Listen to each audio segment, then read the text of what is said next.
Bonsoir. Comprendre, tirer des solutions et esquisser des voies de sortie, voilà l'exercice auquel nous comptons nous soumettre ce soir dans une affaire brûlante au sein de l'Église évangélique du Cameroun.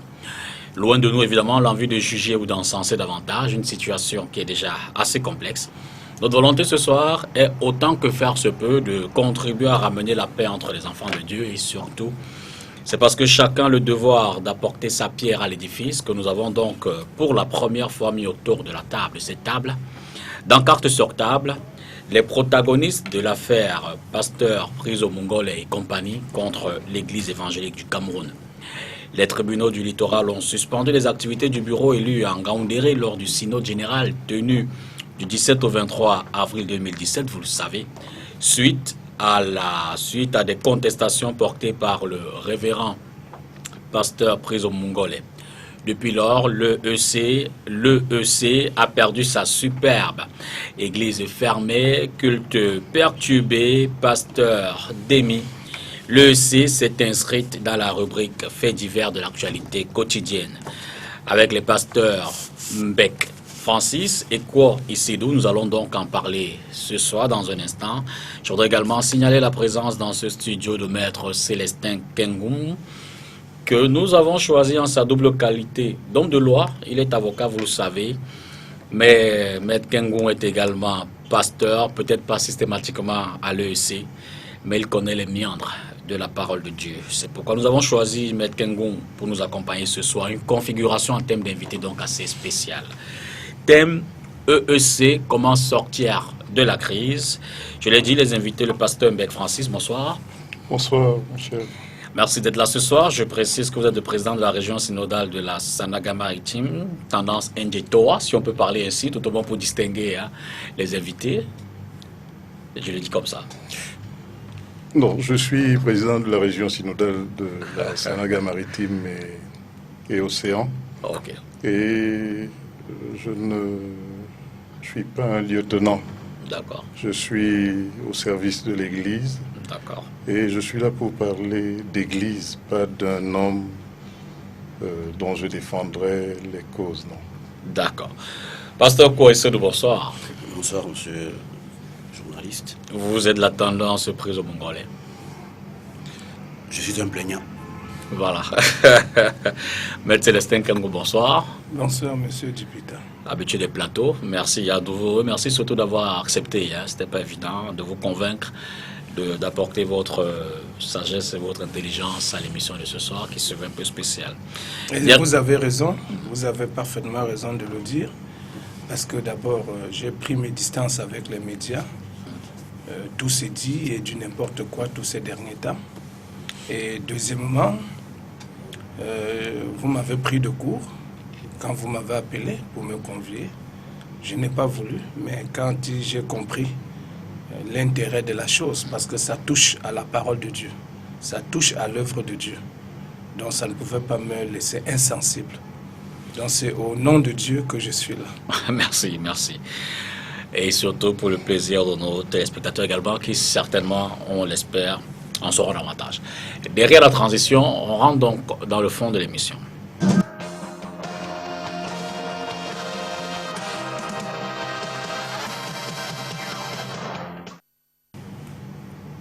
Alors, je suggère donc dans cette première partie, pour ceux qui n'ont pas été en Ngaoundéré ou ceux qui ne suivent pas ou n'ont pas suivi systématiquement la chronique de cette affaire-là, qu'on reconstitue un peu les faits tels qu'ils se sont déroulés, peut-être un peu avant les élections, pendant les élections et puis la suite. Et on va certainement, au fur et à mesure que les faits vont être reconstitués avec les deux révérends pasteurs présents, savoir des questions. Je vais peut-être commencer par vous, pasteur Isidou. Alors, si on remonte en Ngaoundéré, vous, quelle appréciation faites-vous du processus électoral? J'ai essayé de parcourir les rapports de ces élections-là. Et la première chose qui m'est apparue, qui m'a frappé, c'est qu'à la fin de l'élection, le révérend pasteur Priso Mongole a quand même félicité le vainqueur de ce scrutin-là. Et voilà. Merci. Il y a un avant Ngaoundéré. D'accord. C'est-à-dire que notre Église dans sa tradition, prépare les grandes assises. Nous sommes un bureau élargi qui réunit les 22 présidents de région, le bureau général de l'Église, le bureau national de l'Église, les membres élus du conseil synodal, donc 12 pasteurs et 12 laïcs. Et il arrive que le président général là, convoque ou alors invite les directeurs nationaux. Alors, avant Ngaoundéré, nous sommes réunis au moins par 2 fois, entre Douala et Nkonsamba, où nous nous sommes entendus sur un certain nombre de choses. C'est-à-dire que chaque région connaît le nombre de ses délégués. Et nous sommes partis sur cette base. Mais avant ce jour, puisqu'il y a des élections qui se passent au niveau des différentes régions, des différentes régions synodales, il fallait vider un certain contentieux. Et les tests le permettent que les membres élus du conseil synodal général ont qualité d'interpeller le bureau national en rapport avec les élections, ce qui a été fait.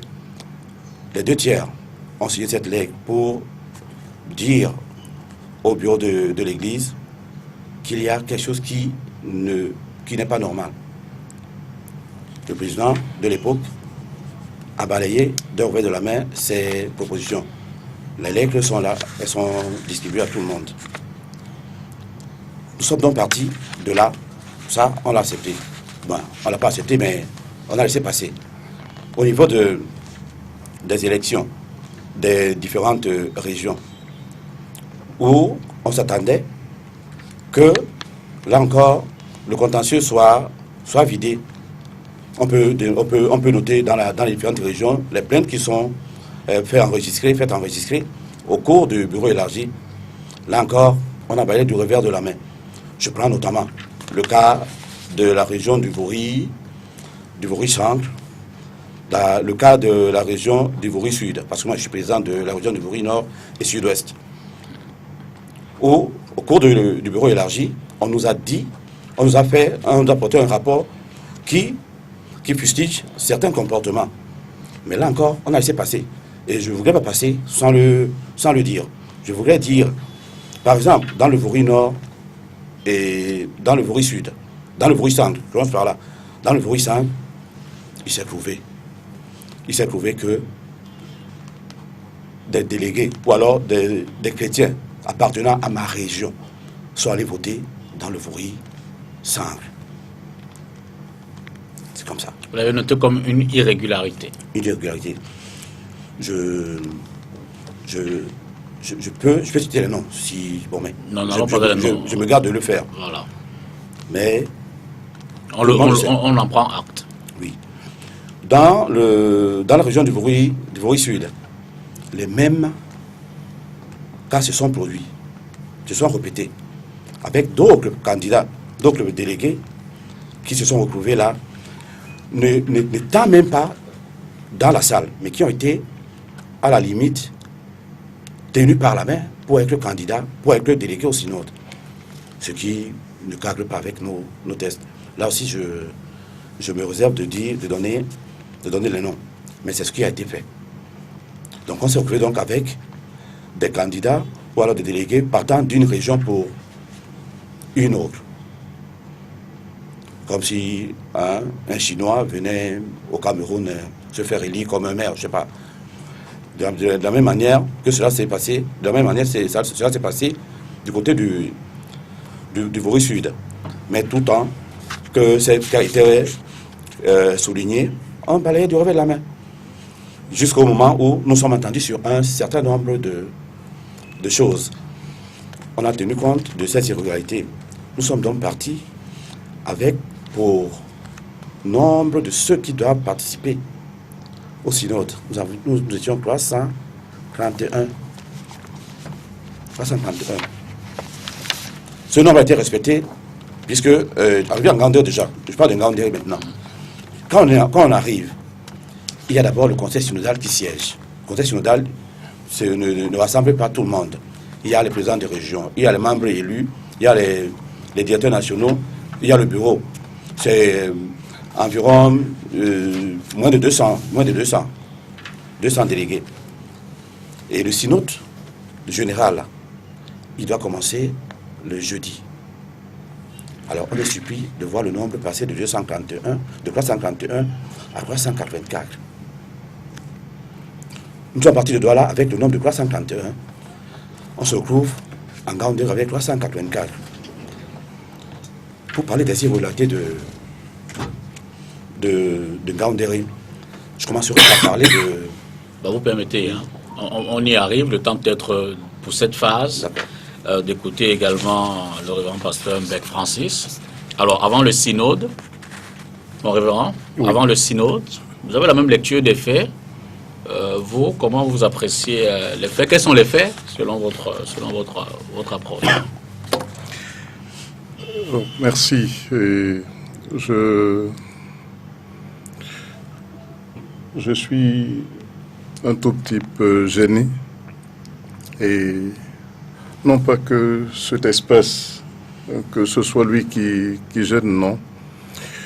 Ce que je viens d'entendre de mon frère, on aurait pu l'avoir et on aurait pu se le dire dans un cadre approprié. Au moment où nous parlons, nombreux sont les téléspectateurs, les fidèles de l'Église qui ayant attendu qu'on ait mis un cadre pour pouvoir parler entre frères, comme nous l'indique notre vocation. C'est ici qu'on le dit. S'il arrive que c'est d'ici que sorte une lumière pour amener un peu de joie dans les cœurs des fidèles, tant mieux. C'est tout le mal que nous je serais simplement désolé de ce que nous, pasteurs, nous, chrétiens, n'ayons pas pu le faire à l'intérieur de l'Église. Ceci dit, je voudrais saluer mon frère parce qu'on ne s'est pas vu depuis de longues semaines et on s'écoute à travers nos interventions ou nos actions de part et d'autre qui très souvent ne participent pas à la construction ou à l'harmonie de l'Église. Mais je crois que ce contact que vous nous donnez aujourd'hui va permettre que d'autres contacts suivent et que très bientôt que nous sortions et que nous enlevions cette honte que les chrétiens en général ont. Alors revenons à cette situation. Tout à l'heure, quand je vous ai dit, je ne voudrais pas revendiquer une tendance, non. Il est question, et l'exercice qu'il a fait consistait à restituer à sa manière les faits. Non pas revendiquer, il n'a pas revendiqué les faits au nom d'une tendance, mais il a présenté les faits tels qu'il croit les avoir perçus et tels qu'il les a vus. Alors, je crois qu'il est important, parce que depuis le début, de nombreuses informations erronées ont circulé, et qui ont même un certain nombre de chrétiens qui se sont révoltés, qui seraient même des fidèles qui ont pensé porter le pasteur Priso à la présidence de l'Église. En fait, ils le sont à juste titre parce que nous les avons trompés. Nous leur avons dit des choses qui n'étaient pas exactes. Partons de l'élection. Pourquoi le problème se focalise au sein de la communauté Sawa? Simplement parce qu'il y a eu au départ cette idée, d'ailleurs qui a été revendiquée dans les médias, même si elle s'est tassée un peu, selon laquelle c'était autour des Sawa. Il faut dire sur cet élément que on a parlé de rotation. C'est ce qu'on a laissé croire, rotation entre les grands groupes. Et il faut dire que l'histoire de l'Église est têtue. L'alternance a été régulière, mais elle ne s'est pas toujours faite de manière systématique entre un groupe ethnique et et un autre. Bon, il y a eu quelques... Vous avez des supports qui le disent. Le tout premier président de l'Église. Et à chaque alternance, il y avait une élection en bonne et due forme, qui ne cherchait pas à savoir si les fils étaient d'une même région ou d'une autre. L'exemple le plus typique, c'est l'élection entre les premiers présidents, le premier président de l'Église évangélique du Cameroun, le Paul Djoki, qui va en compétition avec son frère. Le pasteur Paul Djoki était de la Sanaga maritime et océan, du moins de la région de la Sanaga maritime, et le pasteur Jean Koto, lui, était de la Sanaga maritime. Les deux ont compéti et le pasteur Djoki est passé. C'est pour que les fidèles, et tous qui nous écoutent, qu'on aille se renseigner avant de se prononcer ou d'intervenir sur l'Église. Donc le principe de l'alternance n'était pas si automatique que cela, ceci d'autant plus que l'Église n'est pas une association séculière pour être régie par des principes essentiellement séculiers. L'Église fonctionne sur la base de la volonté de Dieu. Cela veut dire que les hommes, vous pouvez choisir, mais il peut plaire à Dieu d'en choisir un qui n'ait rien à voir avec vos projets à vous. Et ça, c'est une chose qui est immuable et qu'il faudrait attester. On a inscrit dans les textes de l'Église le principe de rotation. Mais il faut dire que, moi, pour ma position personnelle, était que j'étais contre ce principe. Parce que nos pères vivaient cette alternance, mais laissaient à l'Éternel la possibilité de faire ce qu'il veut. En mettant ce principe, qui est un principe tout à fait séculier et non fondé sur les Saintes Écritures, on oublie que ce principe peut avoir des exceptions qui pourraient mettre à mal l'Église. Mais justement, je veux dire, vous faites bien de le remarquer, ça a toujours aussi bien fonctionné. Pourquoi le déclic ou alors pourquoi le hic cette année ou alors lors des dernières élections? Pour revenir encore, je voudrais qu'on recentre encore sur l'avant Tout à fait. synode, pour qu'on embraye un peu en plus.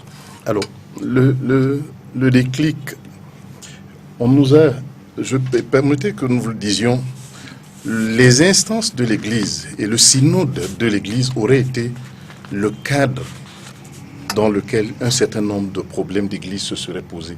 Et je voudrais saluer le pasteur Priso, dans son projet d'Église, a évoqué justement un fait.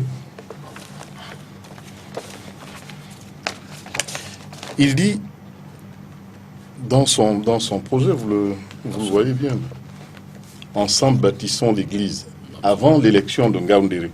Alors il souligne clairement là-dedans, je veux œuvrer au renforcement de cette unité en créant notamment des cellules d'écoute et de conseil au niveau décentralisé et au niveau central, un espace de dialogue et de résolution des conflits par Jésus-Christ notre Seigneur.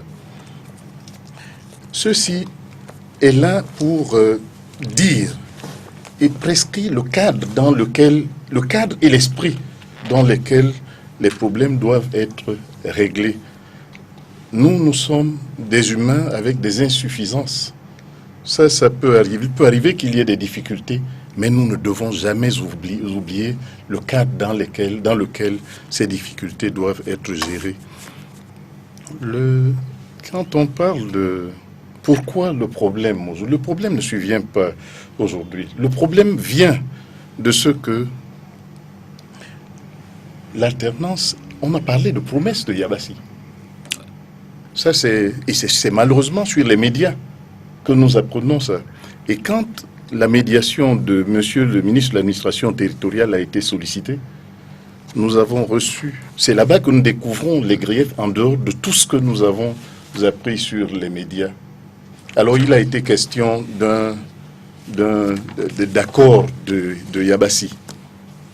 Et c'est vrai, des engagements à Yabassi, c'est le pasteur Priso qui peut nous dire quels engagements il aurait pu prendre avec le pasteur Batomen, qui était président de l'Église, sur le dos de l'Église. D'accord. Voilà.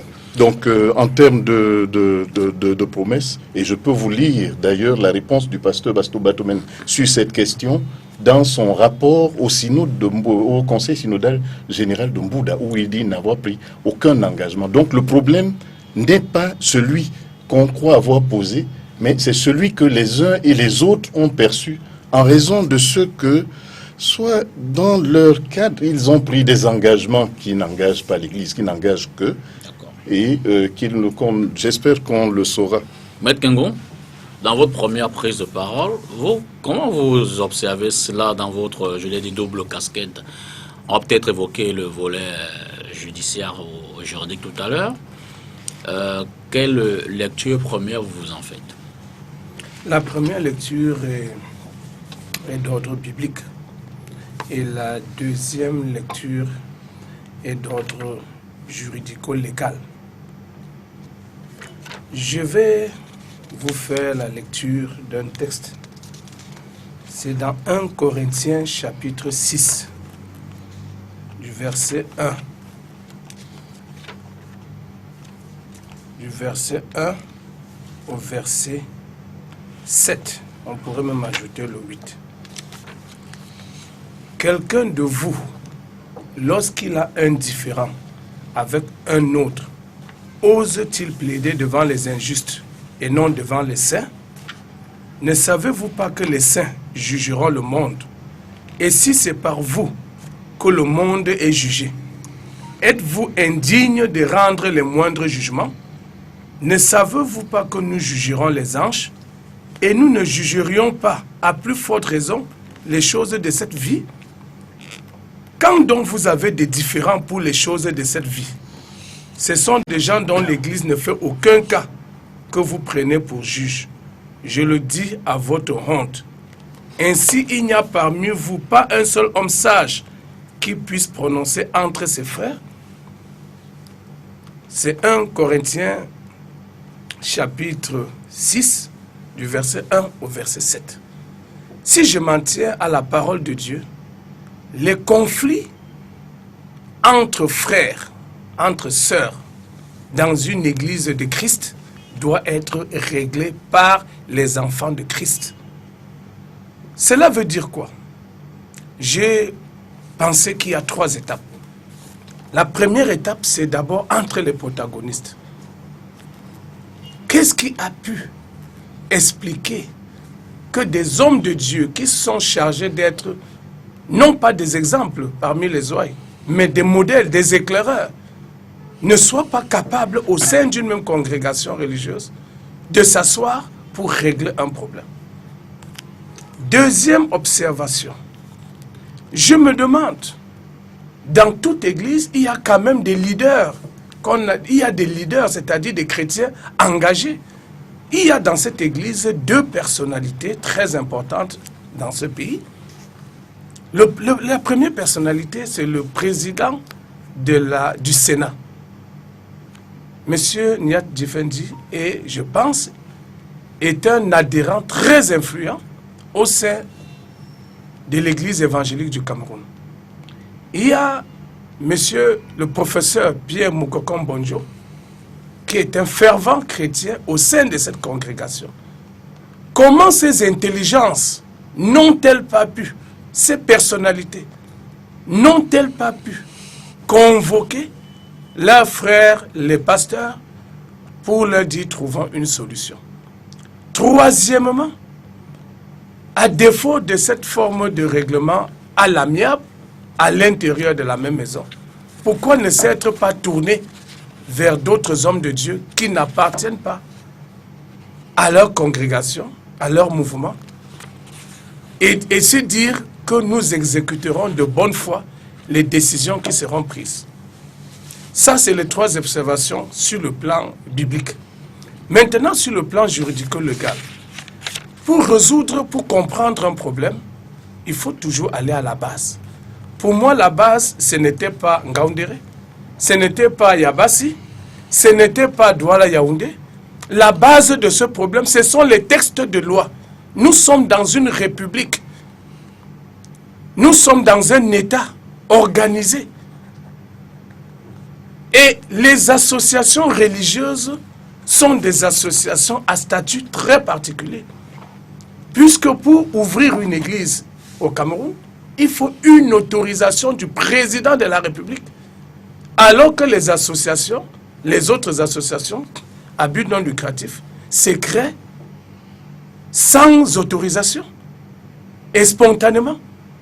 Mais pourquoi a-t-on voulu que l'exécutif ait un regard et un droit de décision pour l'existence d'une congrégation? Ce n'était pas pour dicter la ligne de conduite, c'était pour pouvoir contrôler quelque chose de très sensible. Parce que toucher au spirituel, c'est toucher au divin. Et je peux vous assurer qu'un chrétien, ou de quelque branche qu'il se trouve, lorsqu'il est engagé, il est difficile qu'on modifie sa trajectoire. Donc c'est un secteur très sensible de la société. Raison pour laquelle c'est l'exécutif, le président de la République, qui fait fonctionner les associations religieuses. Les associations religieuses, avant d'exercer, de fonctionner dans le Cameroun, je parle du Cameroun, doivent déposer un dossier en bonne et due forme au ministère de l'administration territoriale. Et la direction qui gère les associations religieuses, c'est la direction des affaires politiques. Ne trouvez-vous pas déjà assez curieux que les affaires des partis politiques, les affaires des églises, soient gérées par une même direction? La direction des affaires politiques, qu'on aurait aussi pu appeler direction des affaires religieuses. Alors que que dit la loi? Quand on veut créer une église, ou on veut installer une église au Cameroun, parce qu'il y a des églises qui sont d'origine étrangère, il faut déposer les statuts. Alors pour moi, le cœur du problème se trouve au niveau des statuts. On va tout à l'heure trouver les solutions.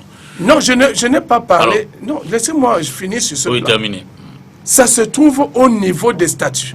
C'est dans ces statuts que l'État doit veiller à ce que toute l'organisation soit faite conformément à la loi.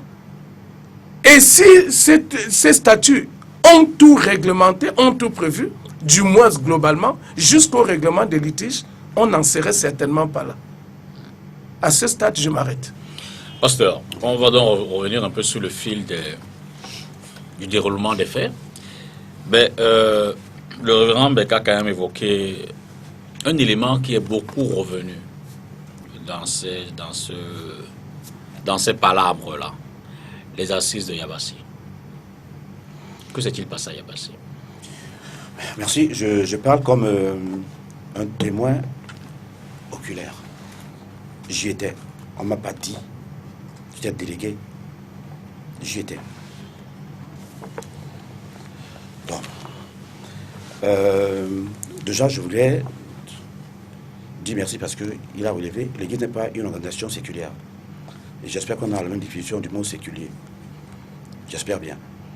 Parce que si on rentre dans les détails, on verra qui était dans le séculier et qui n'y était pas. Ok. Quand on parle de Yabassi, Yabassi, c'est une conséquence. Nous sommes en 2006, quand le pasteur Fauchivé décède. Naturellement, le pasteur Batoumen, qui est vice-président, avec l'appui des chefs traditionnels, l'entabilité, Sawa et Bamileke, parce que c'était le mandat. Normalement, c'est le Bamoun qui devait continuer le mandat du Bamoun. C'est une organisation. Nous, tous je veux comprendre. C'est-à-dire que c'est institué comme ça au niveau, pasteur Révérend Beck, c'est institué comme ça au niveau de l'Église. C'est comme ça. Une rotation en fonction des communautés qui constituent l'Église évangélique. On ne peut pas le changer maintenant. Je ne voudrais pas que... Bon, c'est malsain. Pendant qu'on est dans un jeu, qu'on commence à changer les règles de jeu. D'accord. Ça, on a toujours fonctionné comme ça, depuis que l'Église existe. Dans 2006 2006, c'est le pasteur Batoumen, un pasteur Bamoun, qui devait normalement continuer le mandat du pasteur Fauchivé, qui venait de décéder. Bon, pasteur Batoumen, comme il sait le faire, il sollicite l'appui, des notabilités, savoir. En dehors des Bamoun, si les Bamoun ne prennent pas, c'est les Sawa. Puisqu'il y a une rotation. Absolument. Et là, le pasteur Piso se dit, il n'est pas prêt. Même le pasteur Piso dit qu'il n'est pas prêt. C'est comme ça que le pasteur Ngomoun, un Bamoun, lui non plus, n'étant pas prêt, mais il a dit, il préfère attendre. Le pasteur Batoumen prend donc les rênes. Avec pour close, voilà, disons ça comme ça, que en 2009, il va céder la place au Sawa. En 2009, nous sommes donc à Yabassi. En 2009, le pasteur Batoumen fait appel au Ngondo. Pasteur Batoumen fait appel au Ngondo. Quand j'entends quelqu'un dire à la télé qu'il est le seul témoin vivant, non, le prince Moni Moni vit encore. Sa Majesté Epanya Soso vit encore. Docteur Bongo vit encore.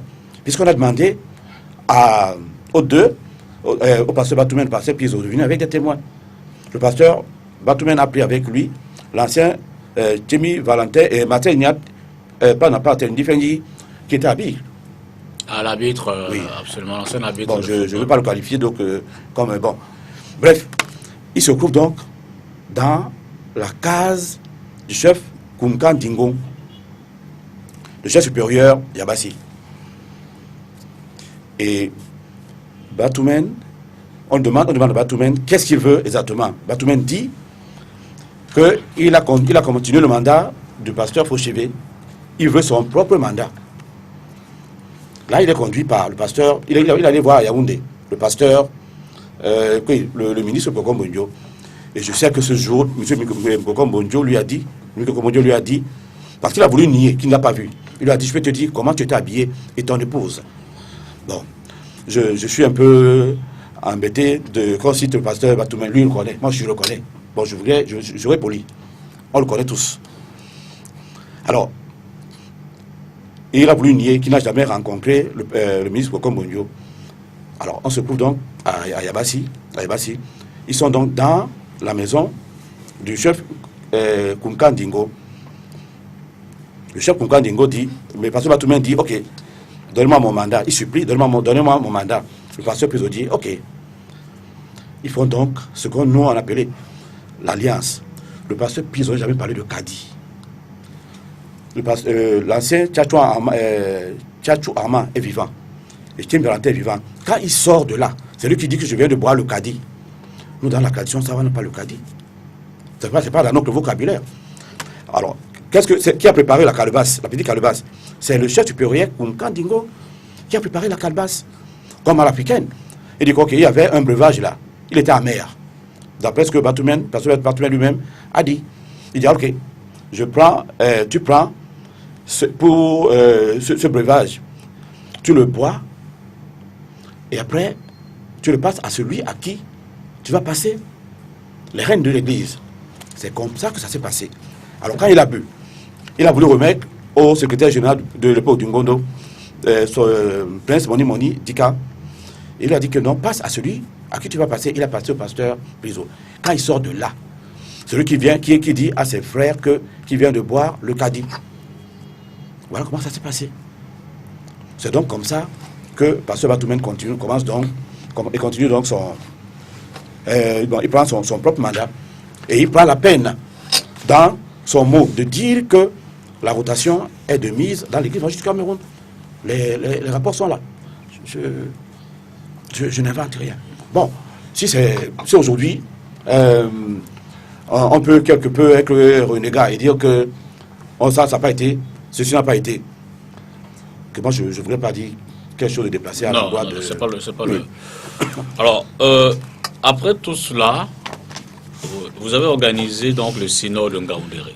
Donc, je crois qu'il est important de dire certaines choses. Okay.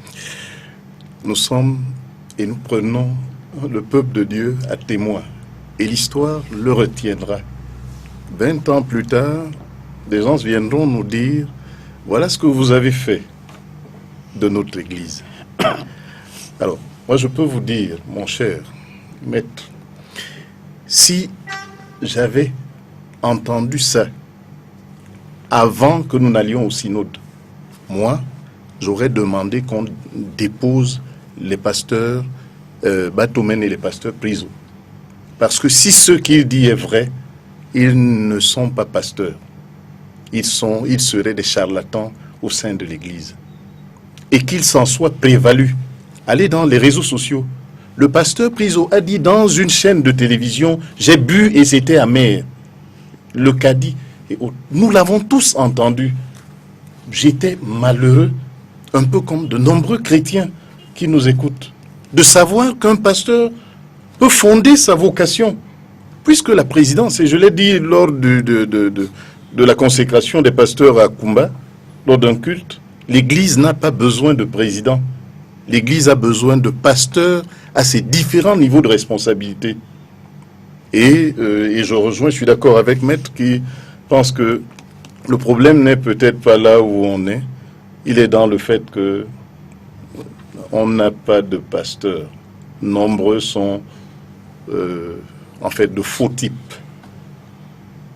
Il y a des voyous, des voleurs. J'emprunte ces mots au propos du Christ lui-même, au regard de la violence de ce type d'activité rejette sur les chrétiens. Mais pour ne pas, parce que ça ressemble à une histoire qu'on raconte, ils sont témoins eux-mêmes de leur caddie. Je n'en suis pas témoin. Mais ce que j'ai retenu, et nous avons suivi tous, et nous l'avons reçu tous, c'est ce rapport d'activité du président général de l'Église. Rapport d'activité 2014-2016, je crois, le pasteur Batomène Henga. Alors, qui rend compte, voici ses propos. Et ils auraient pu, si ces faits étaient avérés, ils auraient pu l'attaquer sur ce point et nous dire exactement ce qu'ils ont fait s'ils l'avaient fait. Pour ce qui est des élections au sommet de l'Église, il se dit, ça c'est la page 54, il se dit ici et là que j'ai pris des engagements à Yabassi. Oui, j'ai pris un engagement à Yabassi, selon lequel le futur président serait un fils Sawa. Il s'agirait de corriger une situation qui semblait injuste pour la communauté Sawa, qui a elle aussi des filles et des fils valeureux, à même de conduire la destinée de notre Église, et qui n'a pas pu le faire depuis 1987 et le départ du pasteur Koto. Il y a très exactement 30 ans, les raisons, on peut en dire beaucoup de choses, mais il était temps que cette situation soit corrigée. Cependant, et contrairement à ce que j'entends, je n'ai jamais dit qu'il s'agirait d'un Sawabassa, Douala, Mbo ou Yabassi. Encore moins, je n'ai jamais prononcé quelque nom que ce soit. Si quelqu'un ou un groupe attend que je lui fasse cette faveur, il se trompe lourdement, que ce soit d'un point de vue spirituel, social, ecclésiologique et j'en passe. Le président général de l'EEC ne donne pas le pouvoir à qui il veut. Je n'ai reçu la présidence de l'EEC de personne. De quel droit puis-je la donner? J'ai reçu le pouvoir des textes et du synode général. Si Dieu me le permet, je le remettrai au synode général qui le transmettra à qui il voudra. Si j'ai des préférences que j'exprimerai dans l'urne le moment venu, ce qui est mon droit le plus absolu. Je ne soutiens pas un candidat contre un autre.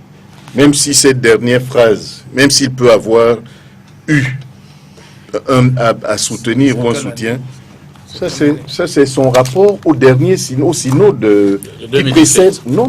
Ah d'accord, avant 2017. Son bilan général. D'accord. Son bilan général, justement, au synode. C'est son bilan général. Cela veut dire qui précède l'élection. C'est le dernier bilan avant l'élection. Alors, s'il n'était pas un objectif, on est en droit. Le synode évalue le président. Le synode aurait pu.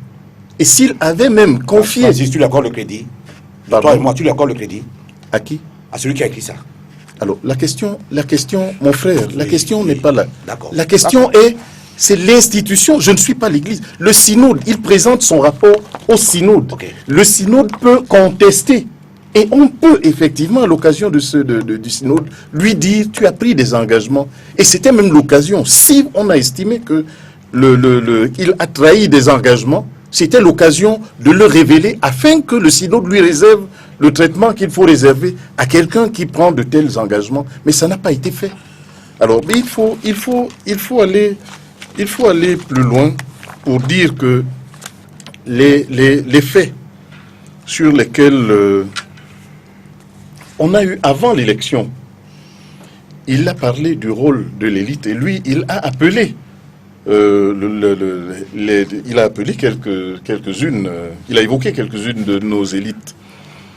Même si c'est pas comme cela, c'est pas le rôle qu'elle se donne, non. Et c'est pas le rôle que l'Église leur donne. Il faut dire ici, nous avons eu une intervention des chefs traditionnels. Ce sont les premiers signaux. Et il a évoqué effectivement la participation des chefs. Mais il faut dire ici que les chefs n'ont, et lui il l'a évoqué, voilà les éléments sur lesquels se fonde l'organisation Église évangélique du Cameroun. La parole de Dieu, la constitution, le règlement intérieur et sa liturgie. Il n'y en a pas d'autres. Et les chefs sont des fidèles dans l'Église. Parce qu'ils ont, en raison de leur posture sociale, une certaine culture, ils sont supposés avoir une certaine maturité, doublée de leur engagement chrétien, ils peuvent intervenir à des moments comme personnalité neutre pour asseoir des rapprochements. C'est aussi le cas pour l'élite. Mais ici, on est allé vers les chefs dans une démarche de soutien à une certaine option. Et ça, mes chefs, mes pairs, je le dis ouvertement et ils m'écouteront, ils m'entendent. Les chefs ont été induits en erreur. Ça, je suis bien placé pour vous le dire. Parce que nous leur avons tenu un autre discours. Les chefs n'ont jamais, rien ne leur donne le droit de désignation d'un président d'église. Ils ont été sollicités en soutien par quelques-uns d'entre nous. C'est nous-mêmes qui avons donné les cordes pour qu'on se fasse attacher. Et puis, je vais vous le dire, parce que mon propre chef, je suis de la Dibamba, mon village c'est Lokbachek, c'est Longase. Mon propre chef m'a appelé pour me dissuader. Parce que, me dit-il, les autorités, les collaborateurs du chef de l'État ont pris déjà position. Il faut sortir de cette histoire. Je lui dis, mon père, tu te trompes. Vous avez rencontré qui?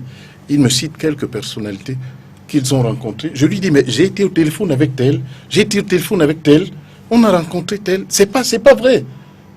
C'est pas vrai. Il me dit, il n'est pas question de vérité. Les collaborateurs du chef de l'État ont déjà pris position, donc le chef de l'État a pris position. Je lui ai dit, je connais un peu comment le président de la République fonctionne en matière d'église. Il ne s'en mêle pas. Au contraire, il veille à ce que ce soit respecté. Et puis, l'expérience de l'église évangélique à San Milima est là pour le témoigner. Donc, on a voulu utiliser les chefs dans une posture on les a poussés à avoir une position. Effectivement, on leur a laissé croire qu'un des candidats était une menace à la culture sawa. Qu'il était une menace. Et leur déclaration a été forte. Ils avaient raison de penser que si quelqu'un qui est une menace à la culture sawa, il faut effectivement l'écarter. Mais je crois qu'ils ont réalisé qu'on les a conduits dans le mauvais chemin. Un autre, d'ailleurs, c'est pas tous qui ont suivi, un autre m'a dit, mais moi je suis catholique, on vient me solliciter pour que dans les affaires de l'église évangélique que je ne connais pas. Qu'est-ce que je viens faire dans l'église? En tant que chef, ça ne sert à rien. Je peux vous donner les noms, mais je vais les taire. Donc, je vais dire un mot, et puis Maître Kango va reprendre la parole. Merci. Honnêtement, Batoumé ne nous intéresse pas. Je ne voulais pas qu'on déplace le débat. Parlons de l'essentiel. Ce n'est pas moi qui dirige les débats, mais parlons de l'essentiel. Batoumé, il n'est plus là. Qu'il ait bu le caddie, qu'il n'ait pas bu le caddie, qu'il ait appelé breuvage amer ou autre chose. Ce n'est pas le plus important. Que les chefs se soient mêlés à ça. Alors, pour aller au but, qu'est-ce qui vous amène finalement au tribunal? Vous avez décidé de sortir de tous les canons, éventuellement de conciliation de l'Église, de tout le panel que vous offre votre espace d'épanouissement spirituel pour vous retrouver devant les tribunaux. Merci. Malheureusement, il n'y en a pas. Ah, d'accord. Il n'y en a pas. Le texte dit on se réfère à l'Église. Quelle Église? Alors, pour quelqu'un qui dit une chose et qui se retracte, c'est la même personne à qui on va se référer? Non. Alors, pourquoi est-ce qu'on est allé au tribunal? Il y a un peu trop de détails, mais je voulais vous faire grâce de ces détails. Nous sommes en Gaoundéré. Il y a une commission électorale qui est mise en place. Là, je vais prendre les grandes séquences qui est mise sur pied. Le jour des élections, cette commission électorale est déjà composée de membres qui ne peuvent pas en faire partie. Parce que nos textes sont clairs. Il y en a qui ne peuvent pas faire partie. Autre chose, tu ne peux pas ne pas avoir été élu à la base, tu te retrouves au sommet. J'ai le même cas.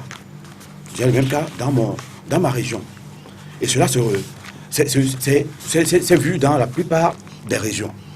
Alors, pour le gros des problèmes, le gros du problème, le pasteur, l'un des candidats, se retrouve en train d'être en même temps membre de la commission électorale indépendante. Alors vous êtes candidat et c'est vous qui procédez à l'appel des membres. Et on interpelle la commission, on interpelle le président. Et moi je sais comment ça se passe. Tout le monde on le sait. Bon, peut-être que lui, il a trouvé ça, mais nous on l'a vécu pendant qu'on parlait ici, là, on tourne la tête, on dit bon ok, on laisse passer. Et cette histoire de nombre, vous voyez comment vous êtes là, vous êtes assaillis par des gens qui sont venus là pour crier, pour applaudir. Alors on se trouve donc en train de voir le membre, celui qui est candidat à la présidente, en train de procéder à l'appel des membres. Monsieur le journaliste, je vais vous dire en clair, ce qui s'est passé. Je suis content qu'on fasse allusion au test biblique. Mais je sais que la théocratie a toujours existé. C'est-à-dire que après Dieu, c'était les chefs dans l'Ancien Testament. Ça, je n'apprends à personne. Il y a la théocratie. Donc Dieu parlait aux chefs. C'est avec les prophètes. C'est avec les prophètes que les choses ont changé. Parce que il fallait quand même de gens pour recadrer la vie des chefs. C'est à partir des prophètes que le ministère de pasteur, ainsi de suite. Bon, ça c'était une petite digression. Alors, nous sommes en Gaoundéré, la première élection se passe. On a constaté des irrégularités de nombreuses, parmi lesquelles, dans ma région, une ancienne église vient me voir. Je ne donne pas son nom. Je lui dis, je ne peux pas t'imposer comme délégué au synode. La même dame part de ma région, va se faire élire dans une autre région, qui n'est pas sa région. Et après, elle revient dans ma région pour assister au conseil synodal régional que je suis en train de présider. Autant de choses. Ces noms sont...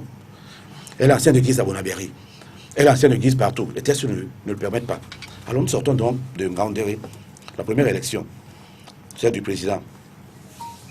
La première personne qui vient me voir, lui j'appelle son nom. Ça, je n'ai pas...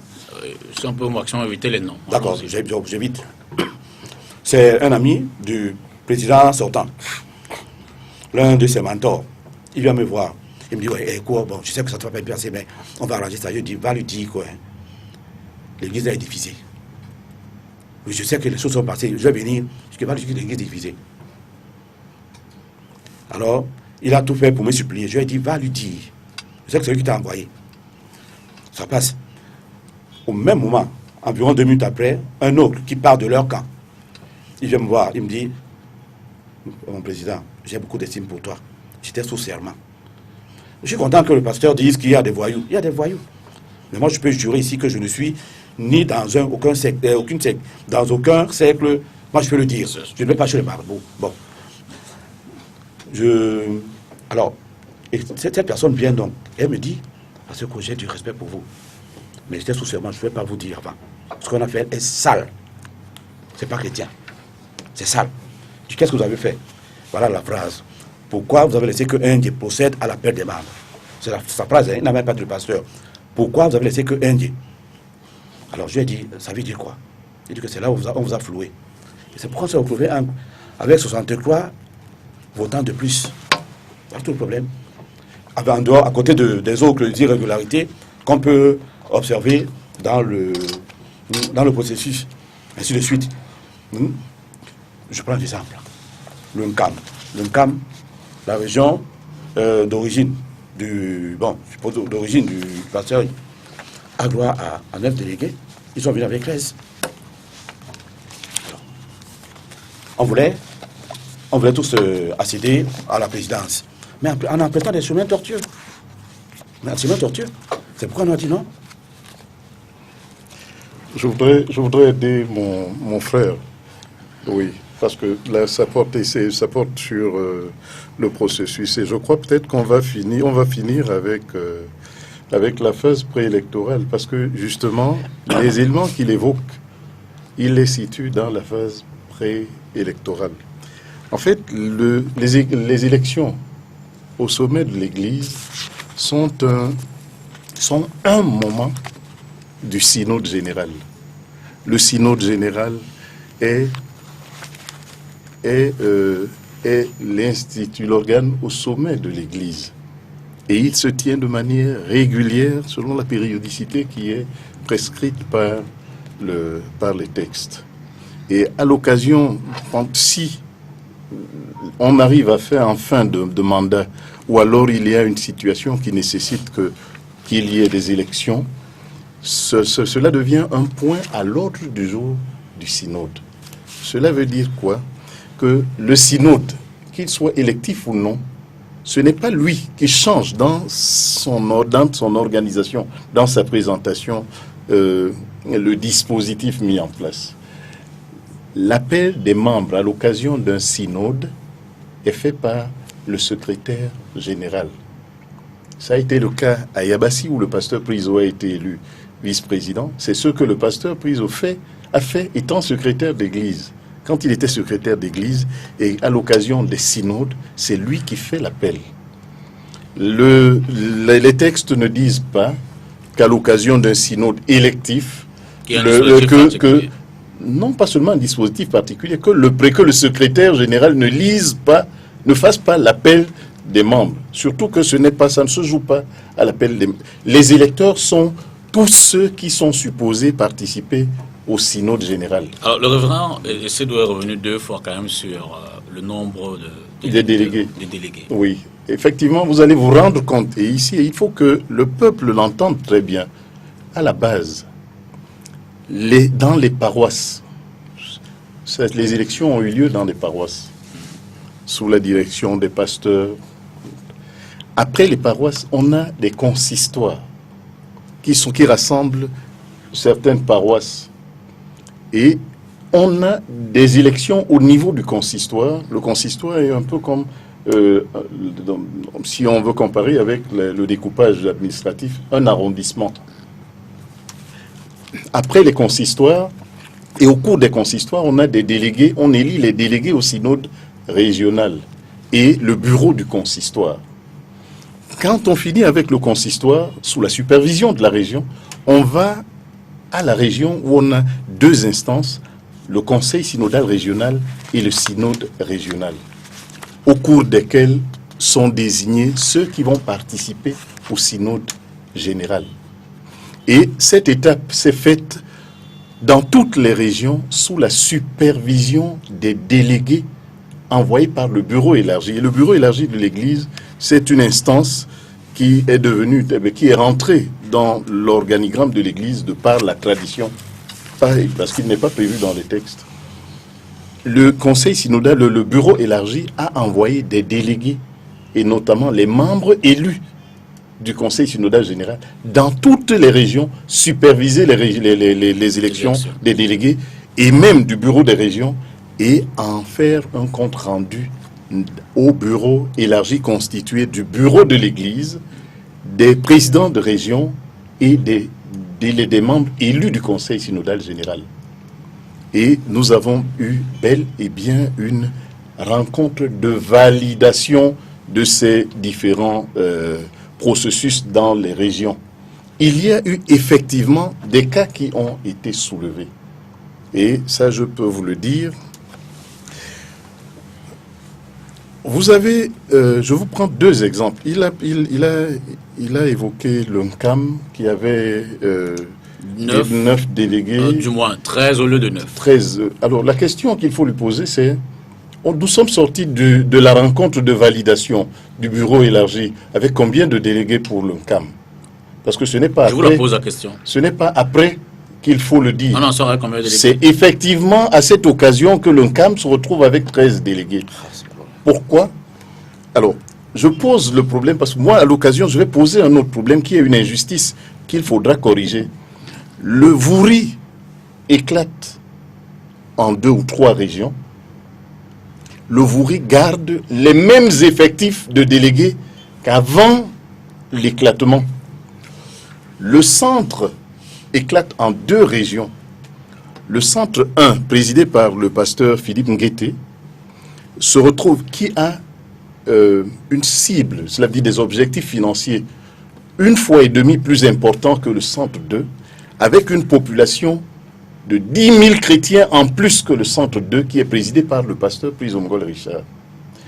Le centre 2 du pasteur Prisomgol Richard, après l'éclatement, le centre 1 et le centre 2 se retrouvent, le centre 2 avec plus de délégués que le centre 1, mais cela veut dire plus de délégués que toute la région du centre réunie avant. Le Grand Nord éclate en 2 régions. On a le Nord et la Damawa. Mais c'est une région qui avait 4 délégués, je crois. 4 ou 6 délégués. Mais ce qu'on fait, c'est qu'on divise, on leur donne 3 délégués chacun. Et moi, je pose le problème. Celui qui va contester, c'est un de mes pères, un proche du pasteur Priso. Et le pasteur Priso. Pourquoi? Parce que si je réussis à mettre le problème sur la table et qu'on valide, qu'on vérifie et qu'on fasse justice à ces régions-là, on reviendra sur les cas du centre 1 et centre 2 et des Vouri. Et en revenant sur le cas du centre 1 et 2, on va se rendre compte que le centre 2, présidé par le pasteur Priso, a plus de délégués que le centre 1, qui a plus de fidèles et dont la cible financière est plus élevée, qui sont pourtant des éléments de base dans l'attribution des délégués. Donc, évoquons ça, mais disons ensuite que la séance de validation, nous sommes sortis de la séance de validation avec une liste de délégués. Tous. Il y a eu certes des questions, des problèmes qui ont été posés, mais nous sommes sortis de là avec une liste de délégués. C'est d'ailleurs pourquoi on peut se retrouver avec les projets des uns et des autres. Si cette séance de validation n'avait pas eu lieu, il n'y aurait pas eu d'élection en Ngaoundéré. Donc quand on monte, quand on va en Ngaoundéré, c'est fort de ce que cette séance, malgré les insuffisances observées de part et d'autre, où effectivement l'esprit humain y est entré, l'esprit séculier, les tactiques de tricherie, on peut les observer, on peut les relever. C'est des choses qu'il faut améliorer. Alors, je vais peut-être prendre 1 minute, vous allez revenir. Avec M. Kengo, évidemment, je veux dire que les associations, les églises, c'est des associations privées, non? Mais je veux dire que manifestement, dans le processus électoral, la loi ne dit pas grand-chose. Et par conséquent, ça laisse ouvert la porte à... La loi ne dit pas grand-chose, simplement parce que ceux qui ont été chargés de rédiger les textes n'avaient pas les connaissances bibliques nécessaires et n'avait pas la préoccupation du royaume de Dieu. Parce que pendant que j'écoute les deux hommes de Dieu parler, je me représente un peu un conseil au ciel, autour du Seigneur Jésus, à la présence de l'ange Gabriel et d'autres anges, qui doivent se demander, mais de quoi discutent-ils? Ils discutent pour les choses de la vie, de la terre, des choses charnelles, ou bien se préoccupent-ils d'entrer dans mon royaume ou de faire entrer les gens dans mon royaume? Quelle est aujourd'hui leur préoccupation? Vous voyez, dans la Bible, il y a un passage très fort où le Seigneur s'est saisi d'une lanière, entre dans le temple et se met à chasser les vendeurs et à vendre des pigeons et tout pour les sacrifices des offrandes, les pratiques héritées de l'ancienne alliance. Et il dit, vous avez transformé la maison de mon père en une caverne de voleurs. Ce fouet était symbolique. Ça voulait exprimer que le temps viendra où la maison de Dieu ne servira plus à préparer les gens à entrer dans le royaume de Dieu, mais à satisfaire les intérêts de quelques personnes. D'où est venu tout cela? Cela est arrivé à partir du moment où les hommes de Dieu, au lieu d'aller vers les dirigeants, les hommes politiques, ce qu'on a appelé tout à l'heure la théocratie, au lieu de les convertir à la parole de Dieu, ils en ont fait des amis. Et aujourd'hui, on a l'impression que cette bataille n'oppose pas des hommes de Dieu, mais opposerait des politiques qui se serviraient aujourd'hui chacun d'un camp, créé inutilement. Je ne suis pas venu sur ce plateau pour juger un camp, pour apprécier un camp. Je suis venu pour deux raisons. Je suis venu d'abord pour vous dire quelle est la position de la loi par rapport à ces différends et donner un point de vue au regard de mes connaissances assez limitées, mais aussi assez riches, de la parole de Dieu. Je vous ai dit que, normalement, quand on présente les statuts d'une église à créer, au pays, à la gestion des affaires politiques, il devrait y avoir des cellules de personnes compétentes pour lire et vérifier que tous les mécanismes de fonctionnement existent. Et deuxièmement, que ces mécanismes ou ces organes sont conformes à la loi du pays, parce que chaque pays a sa loi, a ses lois. On a évoqué le cas de la commission électorale indépendante. Je vois ici à la page 29 de la décision,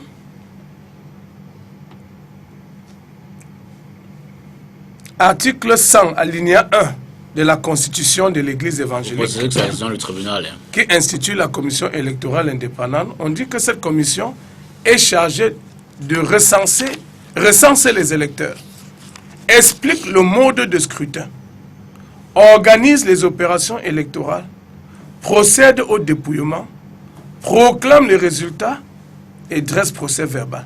Et nulle part il n'est dit dans cette disposition de leur constitution qu'en cas de conflit entre membres ou entre dirigeants et membres ou entre dirigeants, voici un organe dédié qui est chargé de le faire.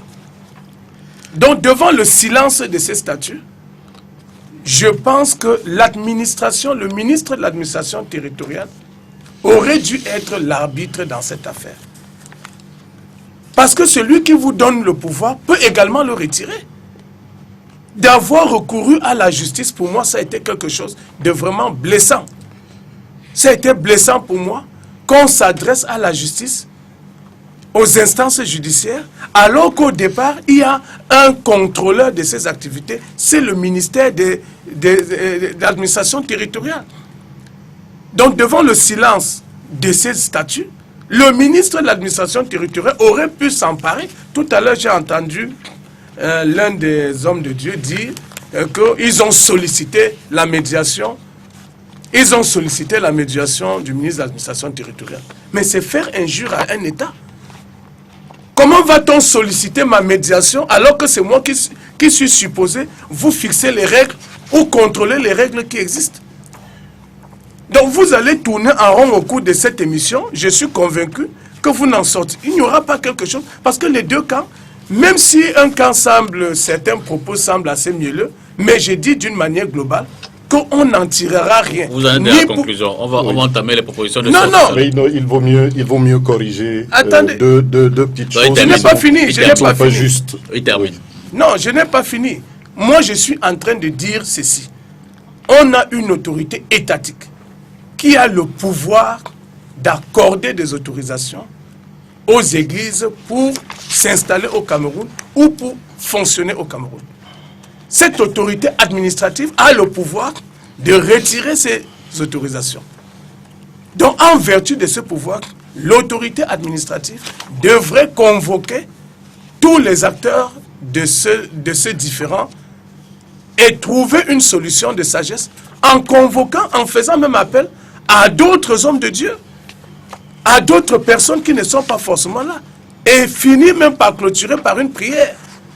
Parce que les deux camps, et en les écoutant, je vous dis, les deux camps sont campés sur leur position. On verra bien tout à l'heure. Le révérend Beck va faire deux précisions, et puis le pasteur ici va poursuivre. Alors, je dois dire au sujet de mon frère Maître qu'il s'est trompé, parce que le dispositif des textes prévoit le contentieux électoral. D'accord. Et puis, il faut toujours rappeler, au sujet de l'administration territoriale, elle n'est sollicitée que parce qu'il y a menace à l'ordre public, il y a trouble à l'ordre public, et que aujourd'hui, quand il est question de trouble à l'ordre public, c'est l'autorité compétente. Et le ministère de l'administration territoriale est la tutelle des organisations religieuses. Mais c'est ce que donc il n'est pas, ce qui ne signifie pas que l'Église se soit inféodée ou demande que l'administration demande à l'Église de la médiation même. C'était pour le retour au calme, parce que quel que soit ce qui se fera, il faudra bien que les fils et les filles de l'Église se retrouvent à l'intérieur, parce que quand on aura fini de prendre des décisions, quand bien même il y en aurait, il faudra bien rassembler, alors, que les cœurs se retrouvent. Pendant que je vous la donne, j'ajoute une autre question. Est-ce que toutes les voies de médiation interne, puisque j'apprends à l'instant qu'il y a des voies de recours... J'attends qu'ils lisent. Moi, je crois... Oui, donc le contentieux électoral est bien mis en place. Et la preuve, c'est qu'il a été sollicité à l'occasion de l'élection. Le pasteur Prizo Mngolé a contesté, et ça c'était avant les élections, c'est la seule réserve qu'il a émise, celle du bulletin de vote. Je ne l'ai pas vu, c'est la commission qui était en possession de ce bulletin. Il faut dire au sujet de la commission qu'elle a été constituée comment? Un représentant de chacun des candidats, et ensuite le président qui a présidé aux élections de Yabassi, au cours desquelles le pasteur Prizo, le pasteur Indi sont entrés dans ce bureau. Le docteur Van Noort, qui est un Hollandais, partenaire de l'Église.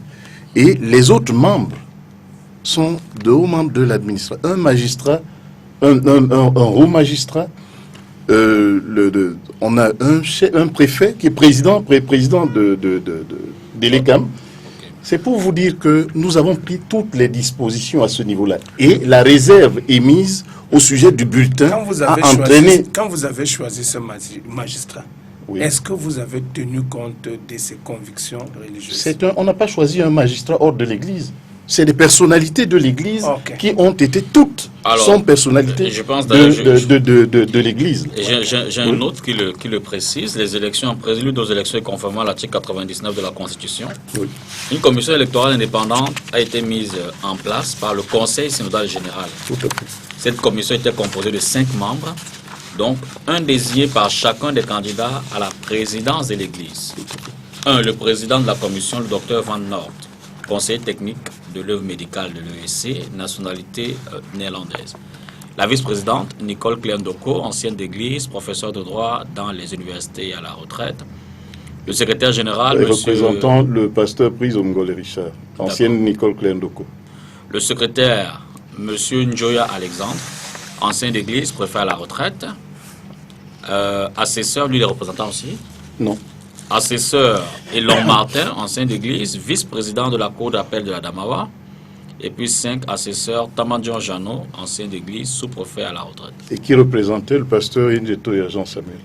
D'accord. Vous dites que vous n'aviez pas connaissance des voies de recours en interne. J'attendais que le pasteur lise l'article qui parle du contentieux. Ah d'accord. Mais il n'y en a pas. Okay. Non, arrêtons de... Non, attends, Francis. Alors, tout ce qu'on est en train de vivre... Qu'est-ce qu'on appelle contentieux?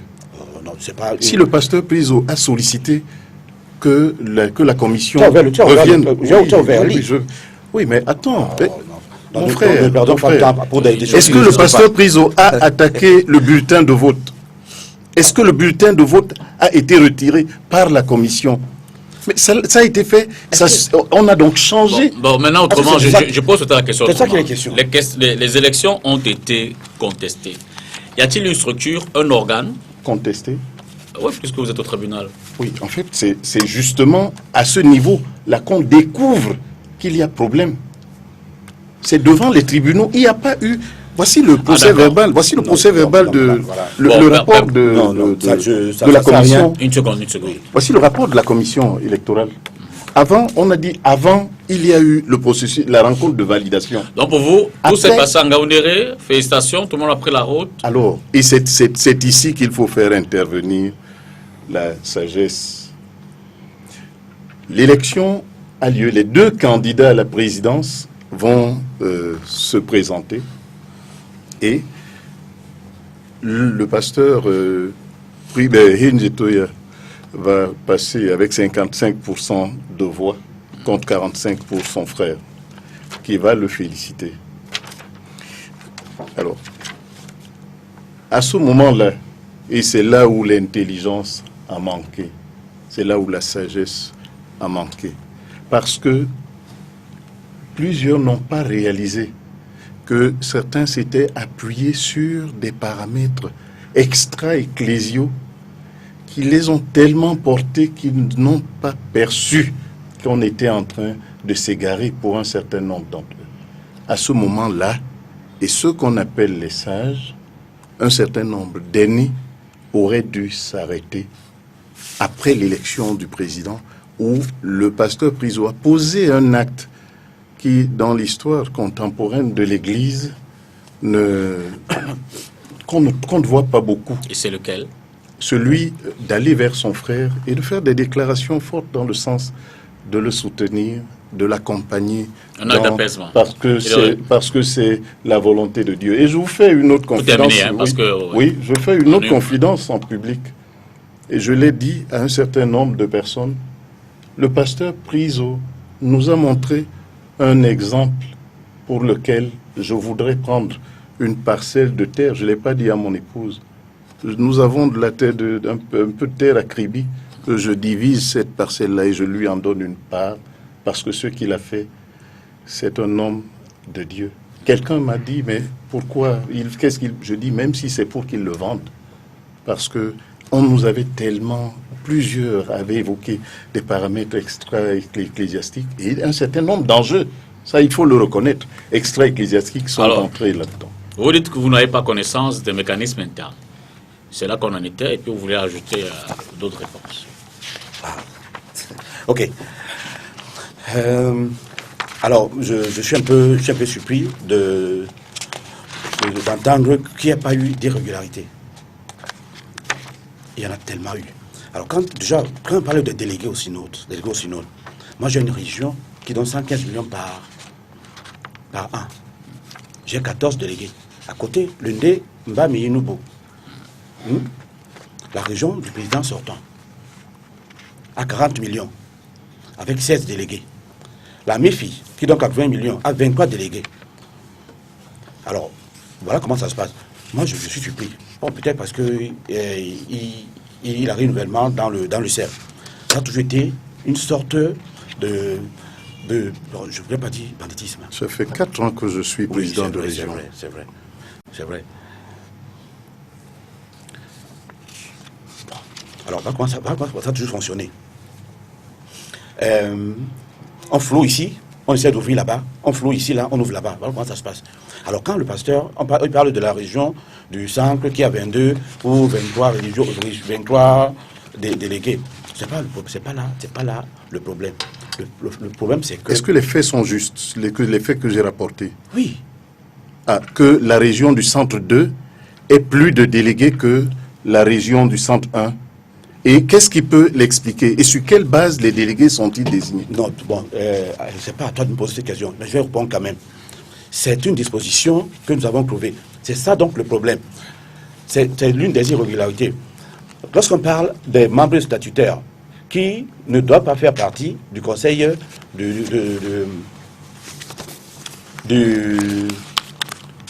bureau électoral, et que le pasteur sortant les impose, personne ne dit rien. Personne ne dit rien. Il est dit que les listes, les candidatures doivent être déposées avant le 13, ou plus tard le 13 avril. On reçoit en Gaondéré d'autres, parce que le grand Manitou a décidé. On ne dit rien.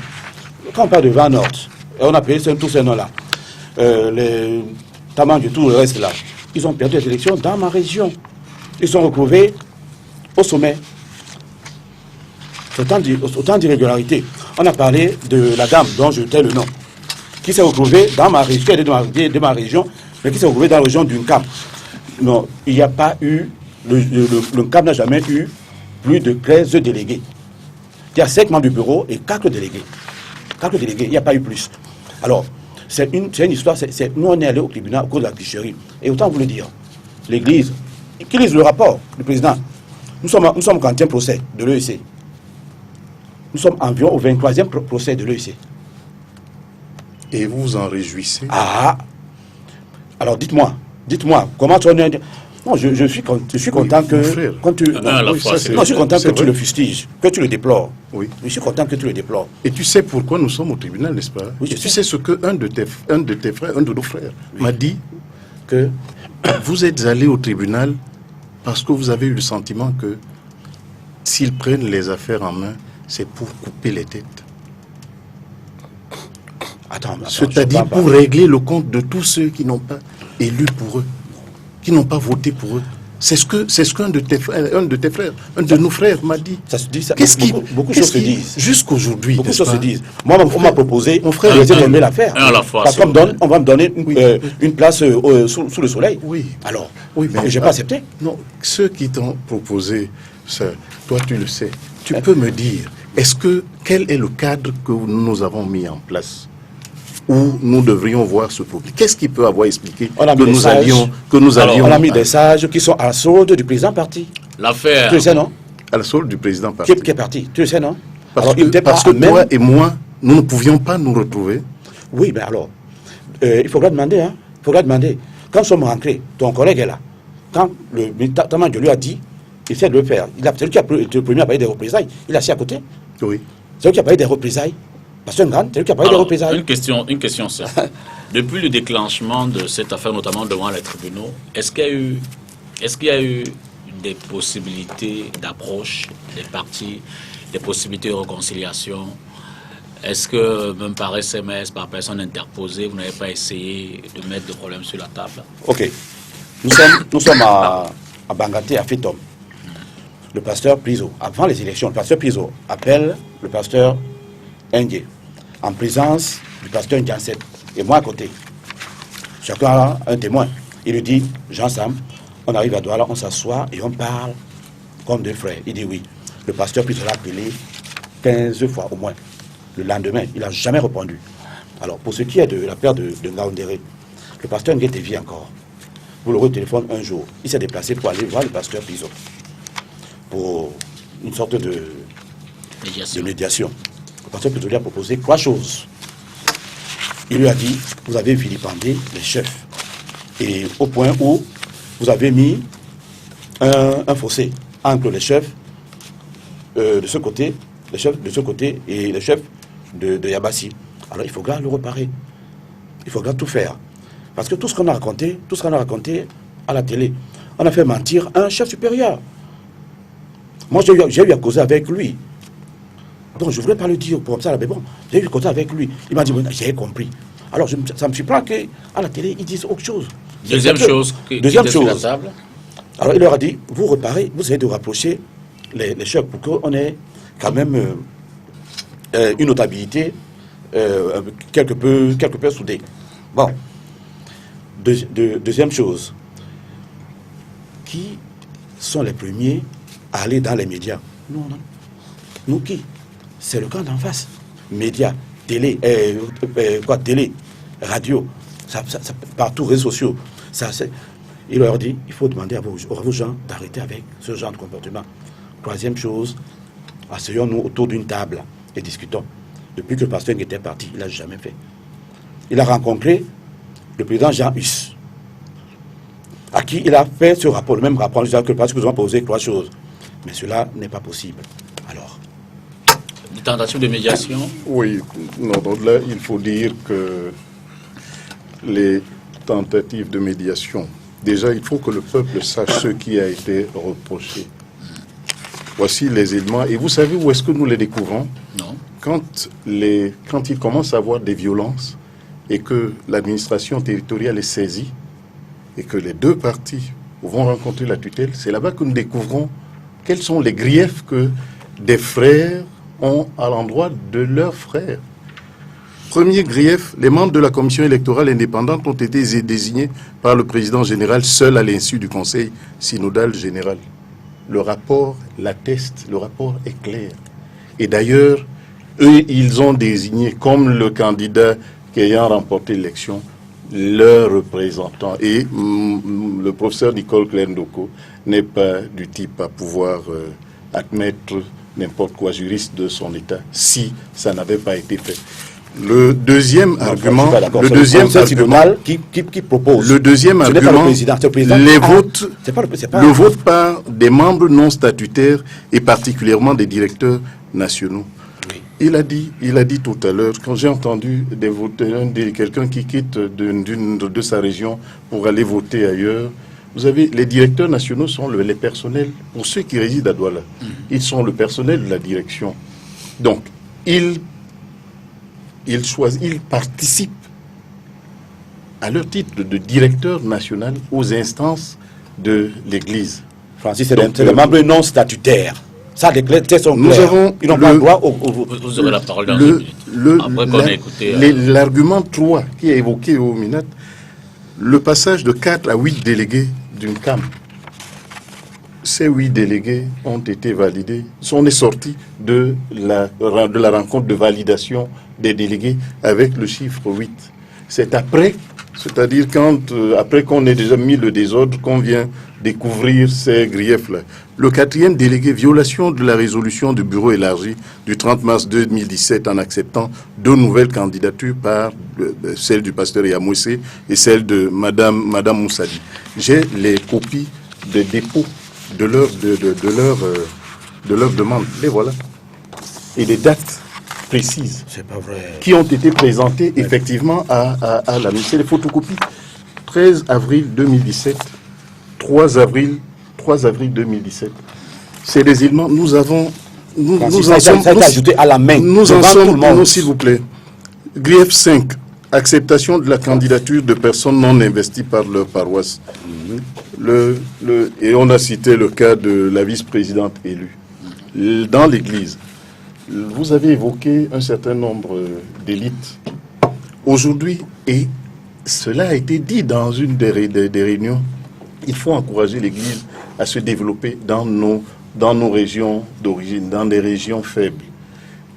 On peut être élite, et en cela, quand vous avez vu le président Niat du Sénat est allé hier récemment à Banganté, il a été célébré là-bas en raison de ce qu'il a été désigné. Il a été élu à la tête du Sénat. Il a été réélu à la tête du Sénat.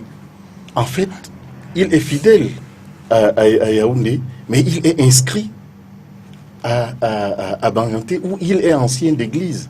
Cela veut dire qu'on donne la possibilité à ceux qui le peuvent d'exercer chez eux, d'assumer un certain nombre de charges chez eux, et ceux qui leur donnent le droit de participer à la vie de l'Église au plus haut niveau. Et c'est ce que la deuxième vice-présidente a fait. Le dernier grief, alors l'élection de la troisième vice-présidente. En fait, même, ces griefs, je les évoque pourquoi? Vous me posez la question, tout ça pour ça. Voilà les éléments qui ont été donnés officiellement au ministre de l'administration territoriale, pour lesquels le peuple de Dieu devrait se poser la question, est-ce pour ces éléments, pour ces raisons-là, que vous êtes allés au tribunal, ou alors que vous fermez les temples, que vous chassez les pasteurs, ou que vous violentez? Il nous reste un peu plus d'une demi-heure. Je vais donner la parole à Maël Kangou, et puis on va essayer d'esquisser les voies de sortie. Peut-être, non, ça je ne voulais pas. Oui, je ne voulais pas que le peuple de Dieu entende ce qui n'est pas. En un mot. Dans l'article 99, il a dit que chaque élection est gérée par une commission électorale indépendante. Et à chaque échelon, la commission électorale indépendante est mise en place par le corps électoral. Pour ce qui est donc le cas, le président général sortant, il s'est chargé de désigner les membres de la commission électorale indépendante sans consulter le conseil synodal général. C'est ce qui s'est passé.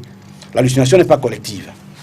Elle n'est pas collective. Mais le rapport du synode atteste que... On sait comment fabriquer ces choses-là. Vous fabriquez ces choses? Moi, je l'ai Non, pas tous à la fois. C'est ce que je voudrais qu'on évite. Non, Francis, tu peux dire, vous fabriquez quelque chose. Le pasteur Malaké et le pasteur Yoka ont arrivé de la liste, on a mis Madame Moussadi et Yamouissé.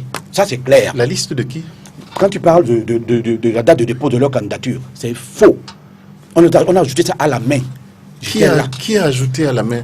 Mais pourquoi tu n'as pas dénoncé? Francis, tu viens le dire. Justement, je voudrais... Tu fais comme si tu n'as pas... Je ne vous comprends pas. Nous étions ensemble. Tu fais comme si tu es étranger dans... Mon cher, toi tu me connais. Et nous connaissons dans l'église. Toi tu sais ce que je peux faire, ce que je ne peux pas faire. Justement. Rambec, oui. J'ai juste une question. Oui. Alors, le vote s'est déroulé. Les résultats sont proclamés. Le pasteur Mongol les félicite, le pasteur NG. Pourquoi à ce moment-là, vous ne portez pas des réserves? Quand vous attendez de prendre le bus, rentrer à Douala et commencer à faire les... Monsieur le député Tongo, monsieur le journaliste, ce milieu,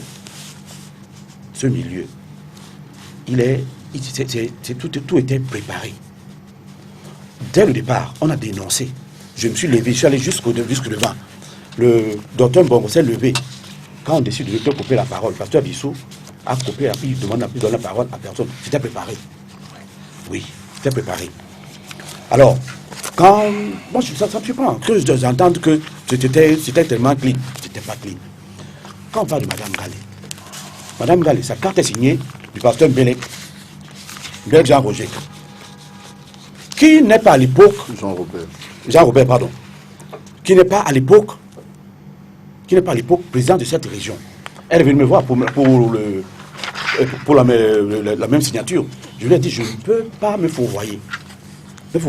Alors, elle va faire signer sa carte. Quand le pasteur Mbek, président de la région de Sangamité aussi, nous dit que pour des soucis de développement d'une... Madame Gall est ancienne d'église à Bonabéry, avec un procès verbal, où elle est ancienne jusqu'à moment où elle part de là. Elle vient me voir dans mon bureau. Je lui dis que je ne peux pas t'imposer. Tu commences par ton président, par ton pasteur de paroisse. Et au niveau du conseil synodal régional, je t'introduis donc dans le grand cercle. Elle n'a pas voulu. Elle a voulu que je l'impose. Elle a sauté. Bon, ça, vous l'avez déjà. Déjà. Cela veut dire qu'elle était déléguée. Cela veut dire qu'elle était dans la liste des délégués qui ont été validés pour le synode. Pourquoi? Pas dans ma région. Non. Puisque c'était ouvert. On avait donc la possibilité d'attaquer une irrégularité. Pourquoi l'avoir protégée? Pour attendre après que l'élection... Vous terminez en 30 secondes. Je donne la parole à Maël Kangou et on revient pour les solutions de sortie. Donc, je dis, la gestion n'est pas collective. Madame Nicole Klein-Doko a rejeté la candidature de Madame Gall. Le président général a repris cette candidature pour la remettre en lice. C'est ce qui s'est passé. Maël Kangou. Et puis on revient pour les solutions de sortie. la question. Vous voulez dire un mot sur cette phase-là? Monsieur Dipita, je pense que c'est l'une des émissions, c'est l'émission la plus ennuyeuse que j'ai eue sur votre plateau. Parce que je me rends compte qu'il y a des non-dits. Et nous autres qui sommes ici intervenants et d'autres qui sont les téléspectateurs doivent se dire que qu'est-ce que ces gens veulent nous cacher? Qu'est-ce qu'ils ne veulent pas nous dire ouvertement? Tout à l'heure, j'ai entendu parler des sommes d'argent de 40 millions, 80 millions, 115 millions. Ici. Oui. C'est des cibles, là. Vous avez parlé des rentrées d'argent. Telle région donne 40, 80 millions. À la caisse centrale. Non, en fait, c'est le système fonctionnement financier de l'Église qui voudrait que les choses progressent jusqu'à la direction, en fonction des régions, oui. Je me suis demandé à ce moment, est-ce que le nœud du problème serait une question d'argent? Si telle est la situation, je dis c'est très malheureux. Non, ce n'est pas le cas. S'il vous plaît. Comment vous prenez cette parole pour dire que ce n'est pas le cas? Il évoque des questions d'argent. Vous vous dites que ce n'est pas le cas. Il faut le restituer dans ce qu'il a dit. Non, ne le restituez pas à votre place. Il a parlé des sommes d'argent. Il a parlé qu'il y a des voleurs. Vous l'avez vous-même dit sur ce plateau. Vous-même, vous l'avez dit. Lui, il a également dit. Il vous a interpellé plusieurs fois pour dire dis la vérité. C'est vrai, sans vous couper. Pasteur, vous me coupez. Vous avez parlé pendant près de 40 minutes. Oui. Je vous ai religieusement écouté. Comment voulez-vous qu'à chaque mot que je suis en train de placer, vous m'interrompez? Je m'en excuse. Mais il ne s'agit pas de ça. Il s'agit de dire les choses. Ne répondez pas, je vous donne mon impression de votre long échange. Je vous donne l'impression en tant que quelqu'un qui écoute comme les téléspectateurs sont à la maison. La question que nous nous posons, comme il a si bien dit, est-ce que c'est pour ces cas d'irrégularité qu'on fait tant de bruit? Qu'est-ce qui se passe? Est-ce que c'est une question d'argent? On a entendu parler d'une rotation au niveau des régions entre Bamoun, qui aurait eu des réunions secrètes. Est-ce que c'est normal? Que faites-vous donc des chrétiens de votre église qui sont du sud? C'est un jugement hâtif. Je ne suis pas en train de juger, pasteur. Ne me rendez pas désagréable. Je vous respecte. Vous êtes un homme de Dieu. Je suis aussi un serviteur de Dieu. Je ne prends pas... vous avez parlé. On ne m'a pas appelé ici pour vous écouter parler. Je serais resté chez moi. Je suis venu sur ce plateau pour qu'il y ait une personne neutre qui pourrait parler comme n'importe quel autre. Mais ayant au moins le privilège d'avoir quelques connaissances de la parole de Dieu, oui. Et d'être un homme de loi. Donc je suis en train de vous dire que même en tant qu'homme de loi, il y a un certain nombre de choses, des questions que nous nous posons. Vous avez ici sous la main une décision qui a ordonné la suspension de fonctionnement de vos activités jusqu'à... Pardon, justement, je voudrais que vous nous aidiez à dire la décision et non pas parce qu'il y a un grand problème sur l'interprétation de la décision. Certains parlent de suspension du bureau, d'autres parlent de suspension des activités, d'autres parlent parce que la décision... Adressez-vous au modérateur, à celui qui nous... Maître, allez-y, poursuivez. Donc je suis en train de dire que quand on écoute qu'il y aurait des ententes secrètes et qu'il y aurait des rotations, des choses, des non-dits, je me pose la question, est-ce dire qu'un Eton ou un Boulou, qui ne serait ni Bamoun, ni de Sawa, ou Bamileke, ne peut pas devenir président général de l'EC? C'est des questions qu'on se pose. Après la question d'argent, il y a cette question de rotation. Et troisièmement, j'ai dit, vous avez évoqué des noms de personnalités. Monsieur le journaliste a posé la question après qu'on ait saisi la justice. Quelles sont les démarches, quel est le processus que vous avez mis en place pour une réconciliation afin que le nom de Dieu ne soit pas blasphémé? Et pour terminer, j'ai dit, je suis en possession d'une décision de justice qui parle de suspension des activités. Je vais vous lire le dispositif. Dans ses conclusions. Hein. Oui, oui, les conclusions, je ne vais pas vous lire tout le texte, c'est trop... 52 pages et plus. Voilà la décision du tribunal. Ordonnons en conséquence, c'est dans le dispositif, ordonnons en conséquence, après les constatations, ordonnons en conséquence la suspension des effets du processus électoral et particulièrement toute prise de fonction des dirigeants élus de l'Église évangélique du Cameroun dans l'attente de l'issue définitive de la procédure en annulation intentée par les demandeurs devant le tribunal de grande instance du Vouri. Disons notre ordonnance exécutoire sur minute et avant enregistrement, condamnons les défendeurs au départ. Cela veut dire, et j'apprends que cette décision aurait été confirmée en appel. Alors il s'agit d'une mesure provisoire. C'est une mesure provisoire qui porte suspension des effets du processus électoral et particulièrement toute prise de fonction. Ça, pour moi, cette décision est dangereuse. Elle est dangereuse du point de vue du droit. Parce que si on suspend les effets d'un processus électoral et particulièrement toute prise de fonction, ça veut dire que de deux choses l'une, ça veut dire qu'il n'y a plus de dirigeants à la tête de l'EEC. Alors justement, c'est là que je voulais poser la question. Le bureau en place avant l'élection, en attendant que le dilemme ne soit résolu, poursuivre ses activités. C'est dans l'interprétation justement Dupita, que... vous allez un peu vite en besogne. D'accord. On s'arrête d'abord à la conséquence immédiate. Selon cette décision, exécutoire sur minute, et comme on a rejeté à la cour d'appel, ça veut dire que les organes dirigeants qui ont été désignés en Gaoundéré n'ont pas le droit de poser un acte officiel au nom de l'Église évangélique. Ça veut dire qu'ils ne peuvent plus accéder aux comptes bancaires, par exemple. Ça veut dire qu'ils ne peuvent plus être invités officiellement. Ils ne peuvent plus être invités lors d'une cérémonie officielle au nom de l'Église évangélique. Ils ne peuvent pas se prévaloir de la qualité des dirigeants de l'Église évangélique. Ça, c'est la conséquence immédiate et directe de cette décision. Quand j'ai parlé de dangereuse, je n'ai pas dit qu'elle est mauvaise. Oui. Je parlais des conséquences, je ne parlais pas sur le plan de vue du droit.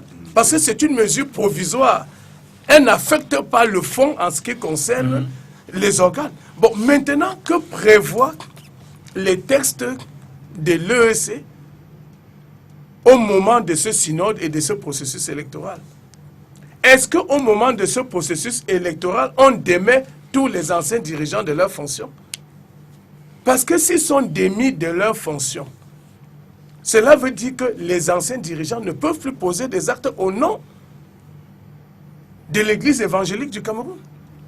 Et quiconque irait à l'encontre de ça serait en porte-à-faux avec la justice et les lois nationales. Donc, qu'est-ce qu'ils... Mais ils vont droit au mur. Ils vont droit au mur. C'est pour ça que j'ai dit que ceux qui ont saisi la justice pour obtenir cette décision avaient des raisons personnelles. Parce que quand on dit on a embrassé un vainqueur, après on a contesté, pour moi c'est un faux débat. Parce que les gens sont... Nous sommes au Cameroun, les gens sont porteurs, ils sont porteurs des idées et des intérêts d'autres personnes. Donc, personnellement, quelqu'un peut être satisfait, mais ceux qu'il est supposé représenter ne sont pas contents. Ils disent contestants. Et du coup, on se demande, est-ce que c'est encore l'Église de Dieu? Au point qu'on veuille faire intervenir des chefs traditionnels pour orienter la vie dans une église. Est-ce que nous sommes encore dans l'œuvre de Dieu lorsqu'on n'arrive pas à mettre en place des mécanismes de conciliation pour trouver une solution? Donc je vous dis que dans toute cette opération, moi du point de vue du droit, j'ai dit, les gens ont saisi la justice, c'est de leur droit, mais ce qui m'embête, c'est que ce sont des hommes de Dieu. Et je me suis donc demandé qu'est-ce qu'ils ont prévu en interne. Donc, de mon point de vue, il faut que tous ces acteurs essaient de mettre de côté leurs orgueils et qu'on mette de côté les agendas cachés. Parce qu'en fait, c'est ce que nous constatons. Je suis quand même un homme avocat depuis une trentaine d'années. On dirait qu'il y a des agendas cachés derrière cette affaire et qu'on ne veut pas le révéler au public. Sinon, je ne comprends pas pourquoi l'homme de Dieu à ma droite, que je trouve extrêmement posé, et qui va jusqu'à interpeller son frère pour dire « Tu me connais ». Ça veut dire que j'ai devant moi quelqu'un qui affronte son frère en face et lui dit « Tu me connais, je ne peux pas être mêlé dans des tripatouillages ». Et lui, il a reconnu qu'il est bien. Donc vous voyez que les deux semblent se connaître et se respecter. Mais que les intérêts que chacun défend ne sont plus les intérêts de Dieu, mais les intérêts des hommes. Parce que pour moi, je ne comprends pas que des hommes de Dieu aillent chez quelqu'un prendre des décoctions amères, qu'on aille demander le conseil au chef traditionnel, qu'on dise qu'il y a une rotation après les Bamileke, ça sera les gens de Sawa pour remonter vers la zone de Bamoun. Il n'y a plus rien de Dieu dans tout ça. Donc il est temps pour vous que vous trouvez ces solutions parce que c'est une paralysie générale. Alors, une question, alors faites un truc à la Salomon. La même question à vous deux, et puis je vous suggère de nous donner une porte de sortie. Une porte de sortie. Alors, le Conseil des Églises protestantes du Cameroun a essayé d'approcher les deux personnalités, le révérend NJ et le révérend Prézo. Pourquoi est-ce que la démarche n'a pas abouti?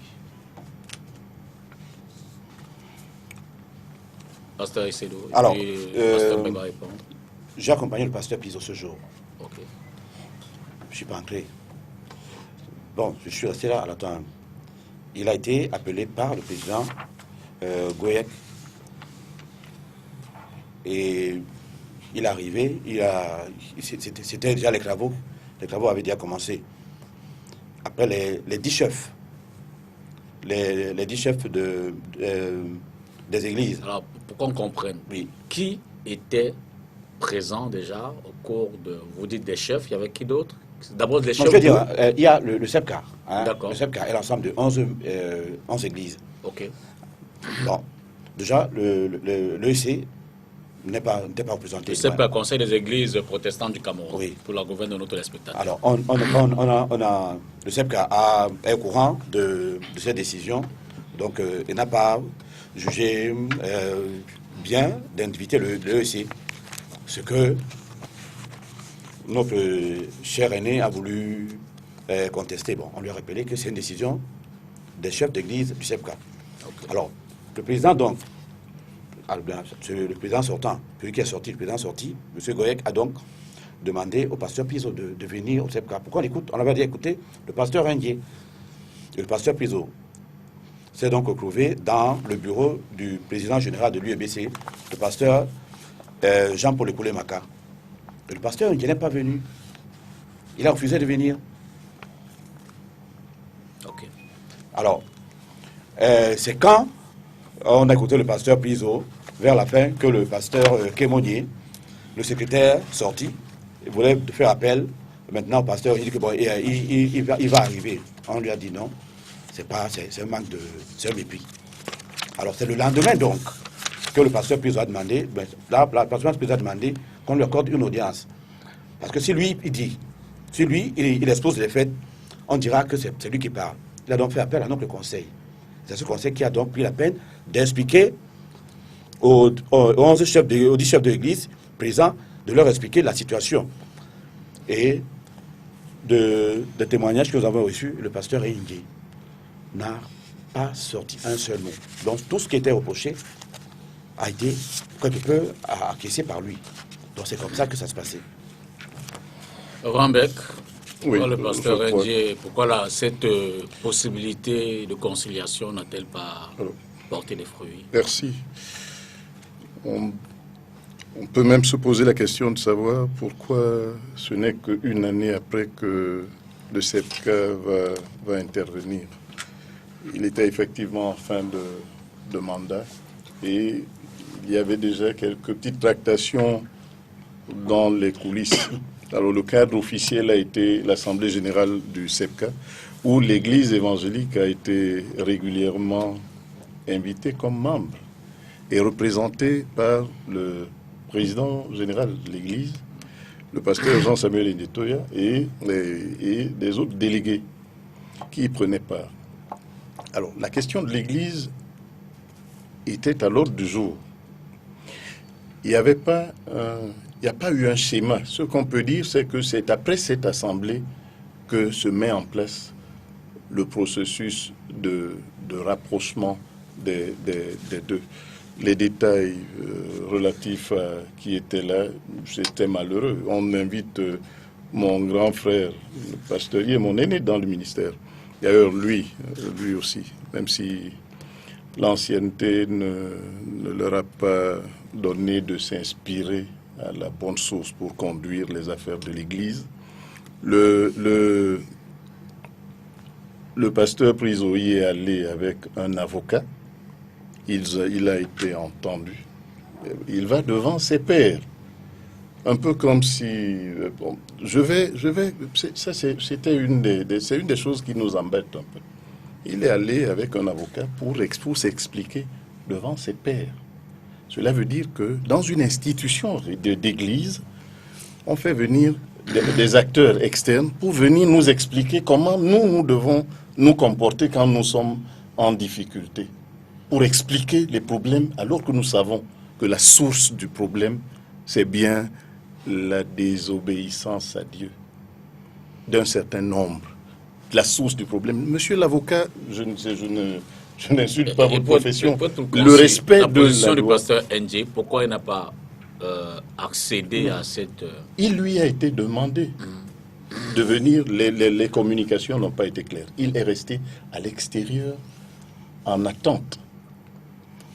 Et c'est au moment où, fatigué d'attendre, qu'il se lève pour partir. Le pasteur, secrétaire général sortant, lui dit qu'on l'attendait. Alors il a donc accepté qu'il se retrouve le lendemain. C'est à l'occasion que le pasteur Priso demande de venir avec son avocat. Et le pasteur Ndé viendra. Les chefs d'église sont rassemblés et ils vont écouter l'avocat. Et on va demander à l'avocat, ok, maintenant que tu as parlé, va dehors, c'est une affaire de pasteur. Les pasteurs du SEPCA se sont mis ensemble, ont pris l'affaire en main, ils ont essayé de prier, ils ont demandé aux deux, parce que c'est une chose qu'il ne fallait pas dire, c'est peut-être même un détail. Ils auraient pu se saluer ou s'embrasser, mais sur le motif que l'interprétation des embrassades ou de l'alcoolade de Ngaoundéré pourrait produire le même résultat, on refuse un peu comme si je lui dis, si je le salue, on dira que je marche ou bien je fais les mêmes choses que lui. Qu'est-ce qui doit m'empêcher de te saluer ou de manger dans le même plat? Comment on en sort? Donc, quelles sont les suggestions de sortie loin de tous les débats au niveau des juridictions? Oui, moi je peux commencer par dire que les questions de notre frère, l'avocat, étant claires, on est dans une affaire suffisamment dangereuse et grave. L'Église n'est pas une institution séculière. L'Église est régie par la loi. La loi, une loi qui est assez spécifique même pour les églises. Ce sont ces règlements internes qui régissent l'Église.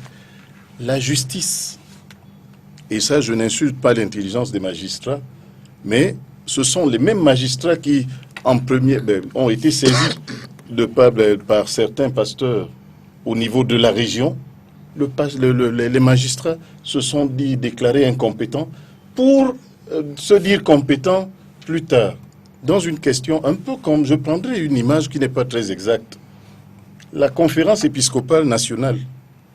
Est-ce parce que les protestants, parce que c'est la liberté, la démocratie sont des valeurs protestantes qui sont devenues des valeurs universelles, mais impulsées par le protestantisme. Exact. On ne peut pas, un évêque à l'issue d'une conférence épiscopale nationale va saisir la justice pour qu'elle invalide des décisions internes à la conférence épiscopale nationale. on connaît tout de suite le résultat. Comment des magistrats peuvent-ils prendre sur eux de venir se prononcer dans un dossier interne à l'Église, dans un processus interne et des mécanismes prévus? D'ailleurs, ils ont été invités à cela, ils ont été saisis par une partie. Oui, mais c'est une partie, ça ils auraient dû se déclarer incompétents et... La justice en la matière se serait déclarée incompétente. D'accord. Voie de sortie. Proposition de sortie. Voie de sortie. Moi, je vous ai dit, la clé est dans le fait que des hommes ont tissé des alliances qui n'ont rien à voir avec... Question simple. Donc, il faut se débarrasser de tous ces hommes-là. Non, c'est pas... La volonté de Dieu n'est pas que le pécheur meure. D'accord. Qu'ils se répandent et qu'ils aillent. Les cadres. L'Église a des cadres. Okay. L'Église a un synode. Le synode est compétent à dire ce qu'il veut. Okay. Que ce synode se réunisse et c'est ce qui sera fait les prochaines semaines. Et non pas comme défi à la loi, parce que... mais comme instance de régulation. Le président de la République, pendant 2 années successives, invite le président général de l'Église aux cérémonies officielles. Je ne sais pas si ce sont les magistrats qui iront le lui contester. Révérend Essélou. Bon. Voie de sortie. Autant dire une chose et ne pas dire son contraire. On est des protestants. On n'a pas de charia. Nous, on n'a pas la charia, on n'a pas le droit canon.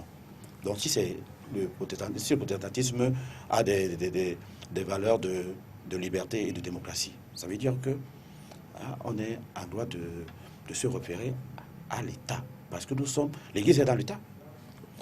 Et au regard de nos tests, on n'a aucun organe pour arbitrer les différends. On n'en a pas.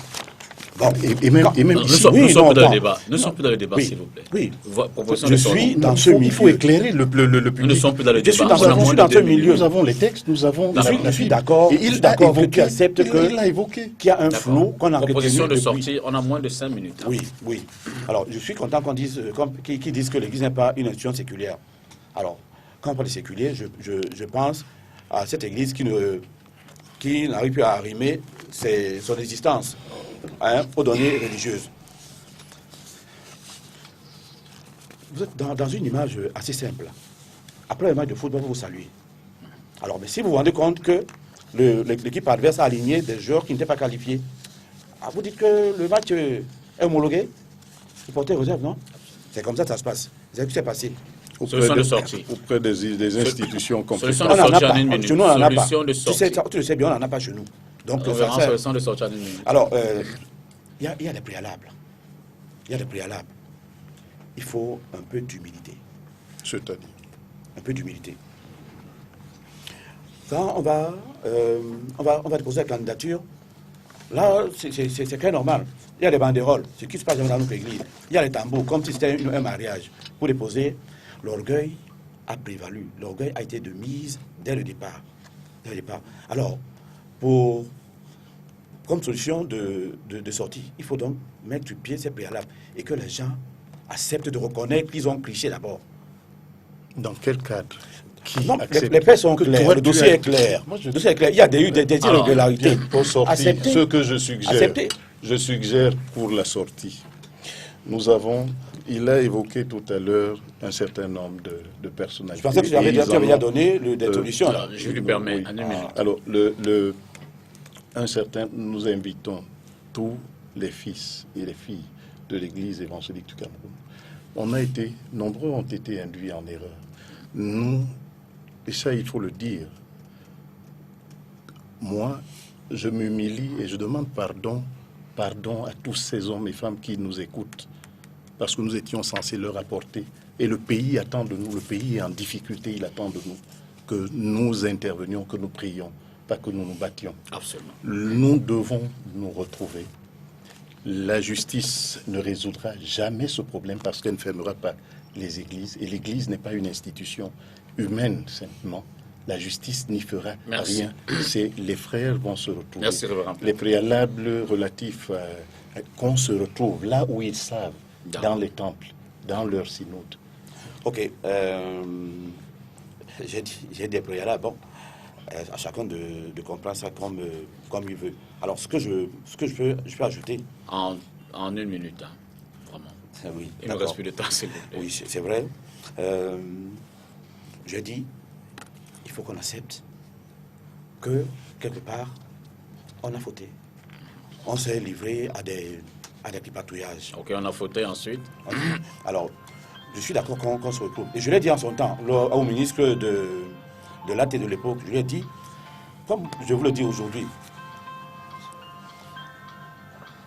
c'est une histoire de quelques pasteurs. Nous sommes environ 800 pasteurs, ouvriers confondus. Mais cette affaire concerne moins de 25 pasteurs. Donc ça veut dire que tous ceux qui sont à côté là sont importants, ils peuvent nous aider. Alors, c'est à nous, je suis d'accord, qu'on s'asseye.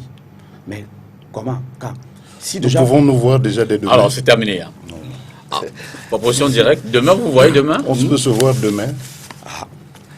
De toute façon, demain, je ne vais pas te dire oui, parce que demain, je ne suis pas là. C'est la même réponse que j'ai tout le temps. Maître Kengo. Non, moi, je ne suis pas là. Il faut conclure. Monsieur Dupita, je commence d'abord par vous féliciter, vous remercier, vous féliciter pour cette initiative qui a une portée spirituelle très forte, peut-être au-delà de ce que vous pouvez imaginer. Parce que cette tentative d'un journaliste de vouloir apporter la paix et la réconciliation entre des hommes de Dieu qui sont supposés prier pour la paix dans le pays, c'est une source de bénédiction pour vous. Parce que, voyez-vous, un évêque a été retrouvé mort dans un fleuve et les circonstances montrent qu'il aurait été assassiné. Aujourd'hui, l'église évangélique est déchiquetée et dans beaucoup d'autres milieux où on invoque le nom de Dieu, il y a des conflits. Alors, qu'est-ce qu'on peut dire? Une maison divisée contre elle-même ne peut subsister. Elle va s'effondrer. Cela veut donc dire que le Cameroun a besoin de la prière des hommes de Dieu et non des procès en justice des hommes de Dieu. Le pays a besoin plus que jamais de l'harmonie entre ceux qui invoquent le nom de Dieu afin que la paix revienne. Merci, maître. Et je vous invite donc, au nom de Dieu, réconciliez-vous. Et c'est d'ailleurs tout le mal qu'on vous souhaite, qu'on souhaite à l'Église évangélique du Cameroun. On a tenu à apporter notre contribution.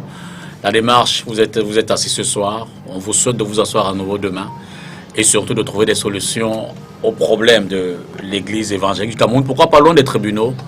Pour qu'enfin la paix du Christ reste dans cette maison. Bonsoir et à mardi prochain pour une autre édition de Cartes sur table.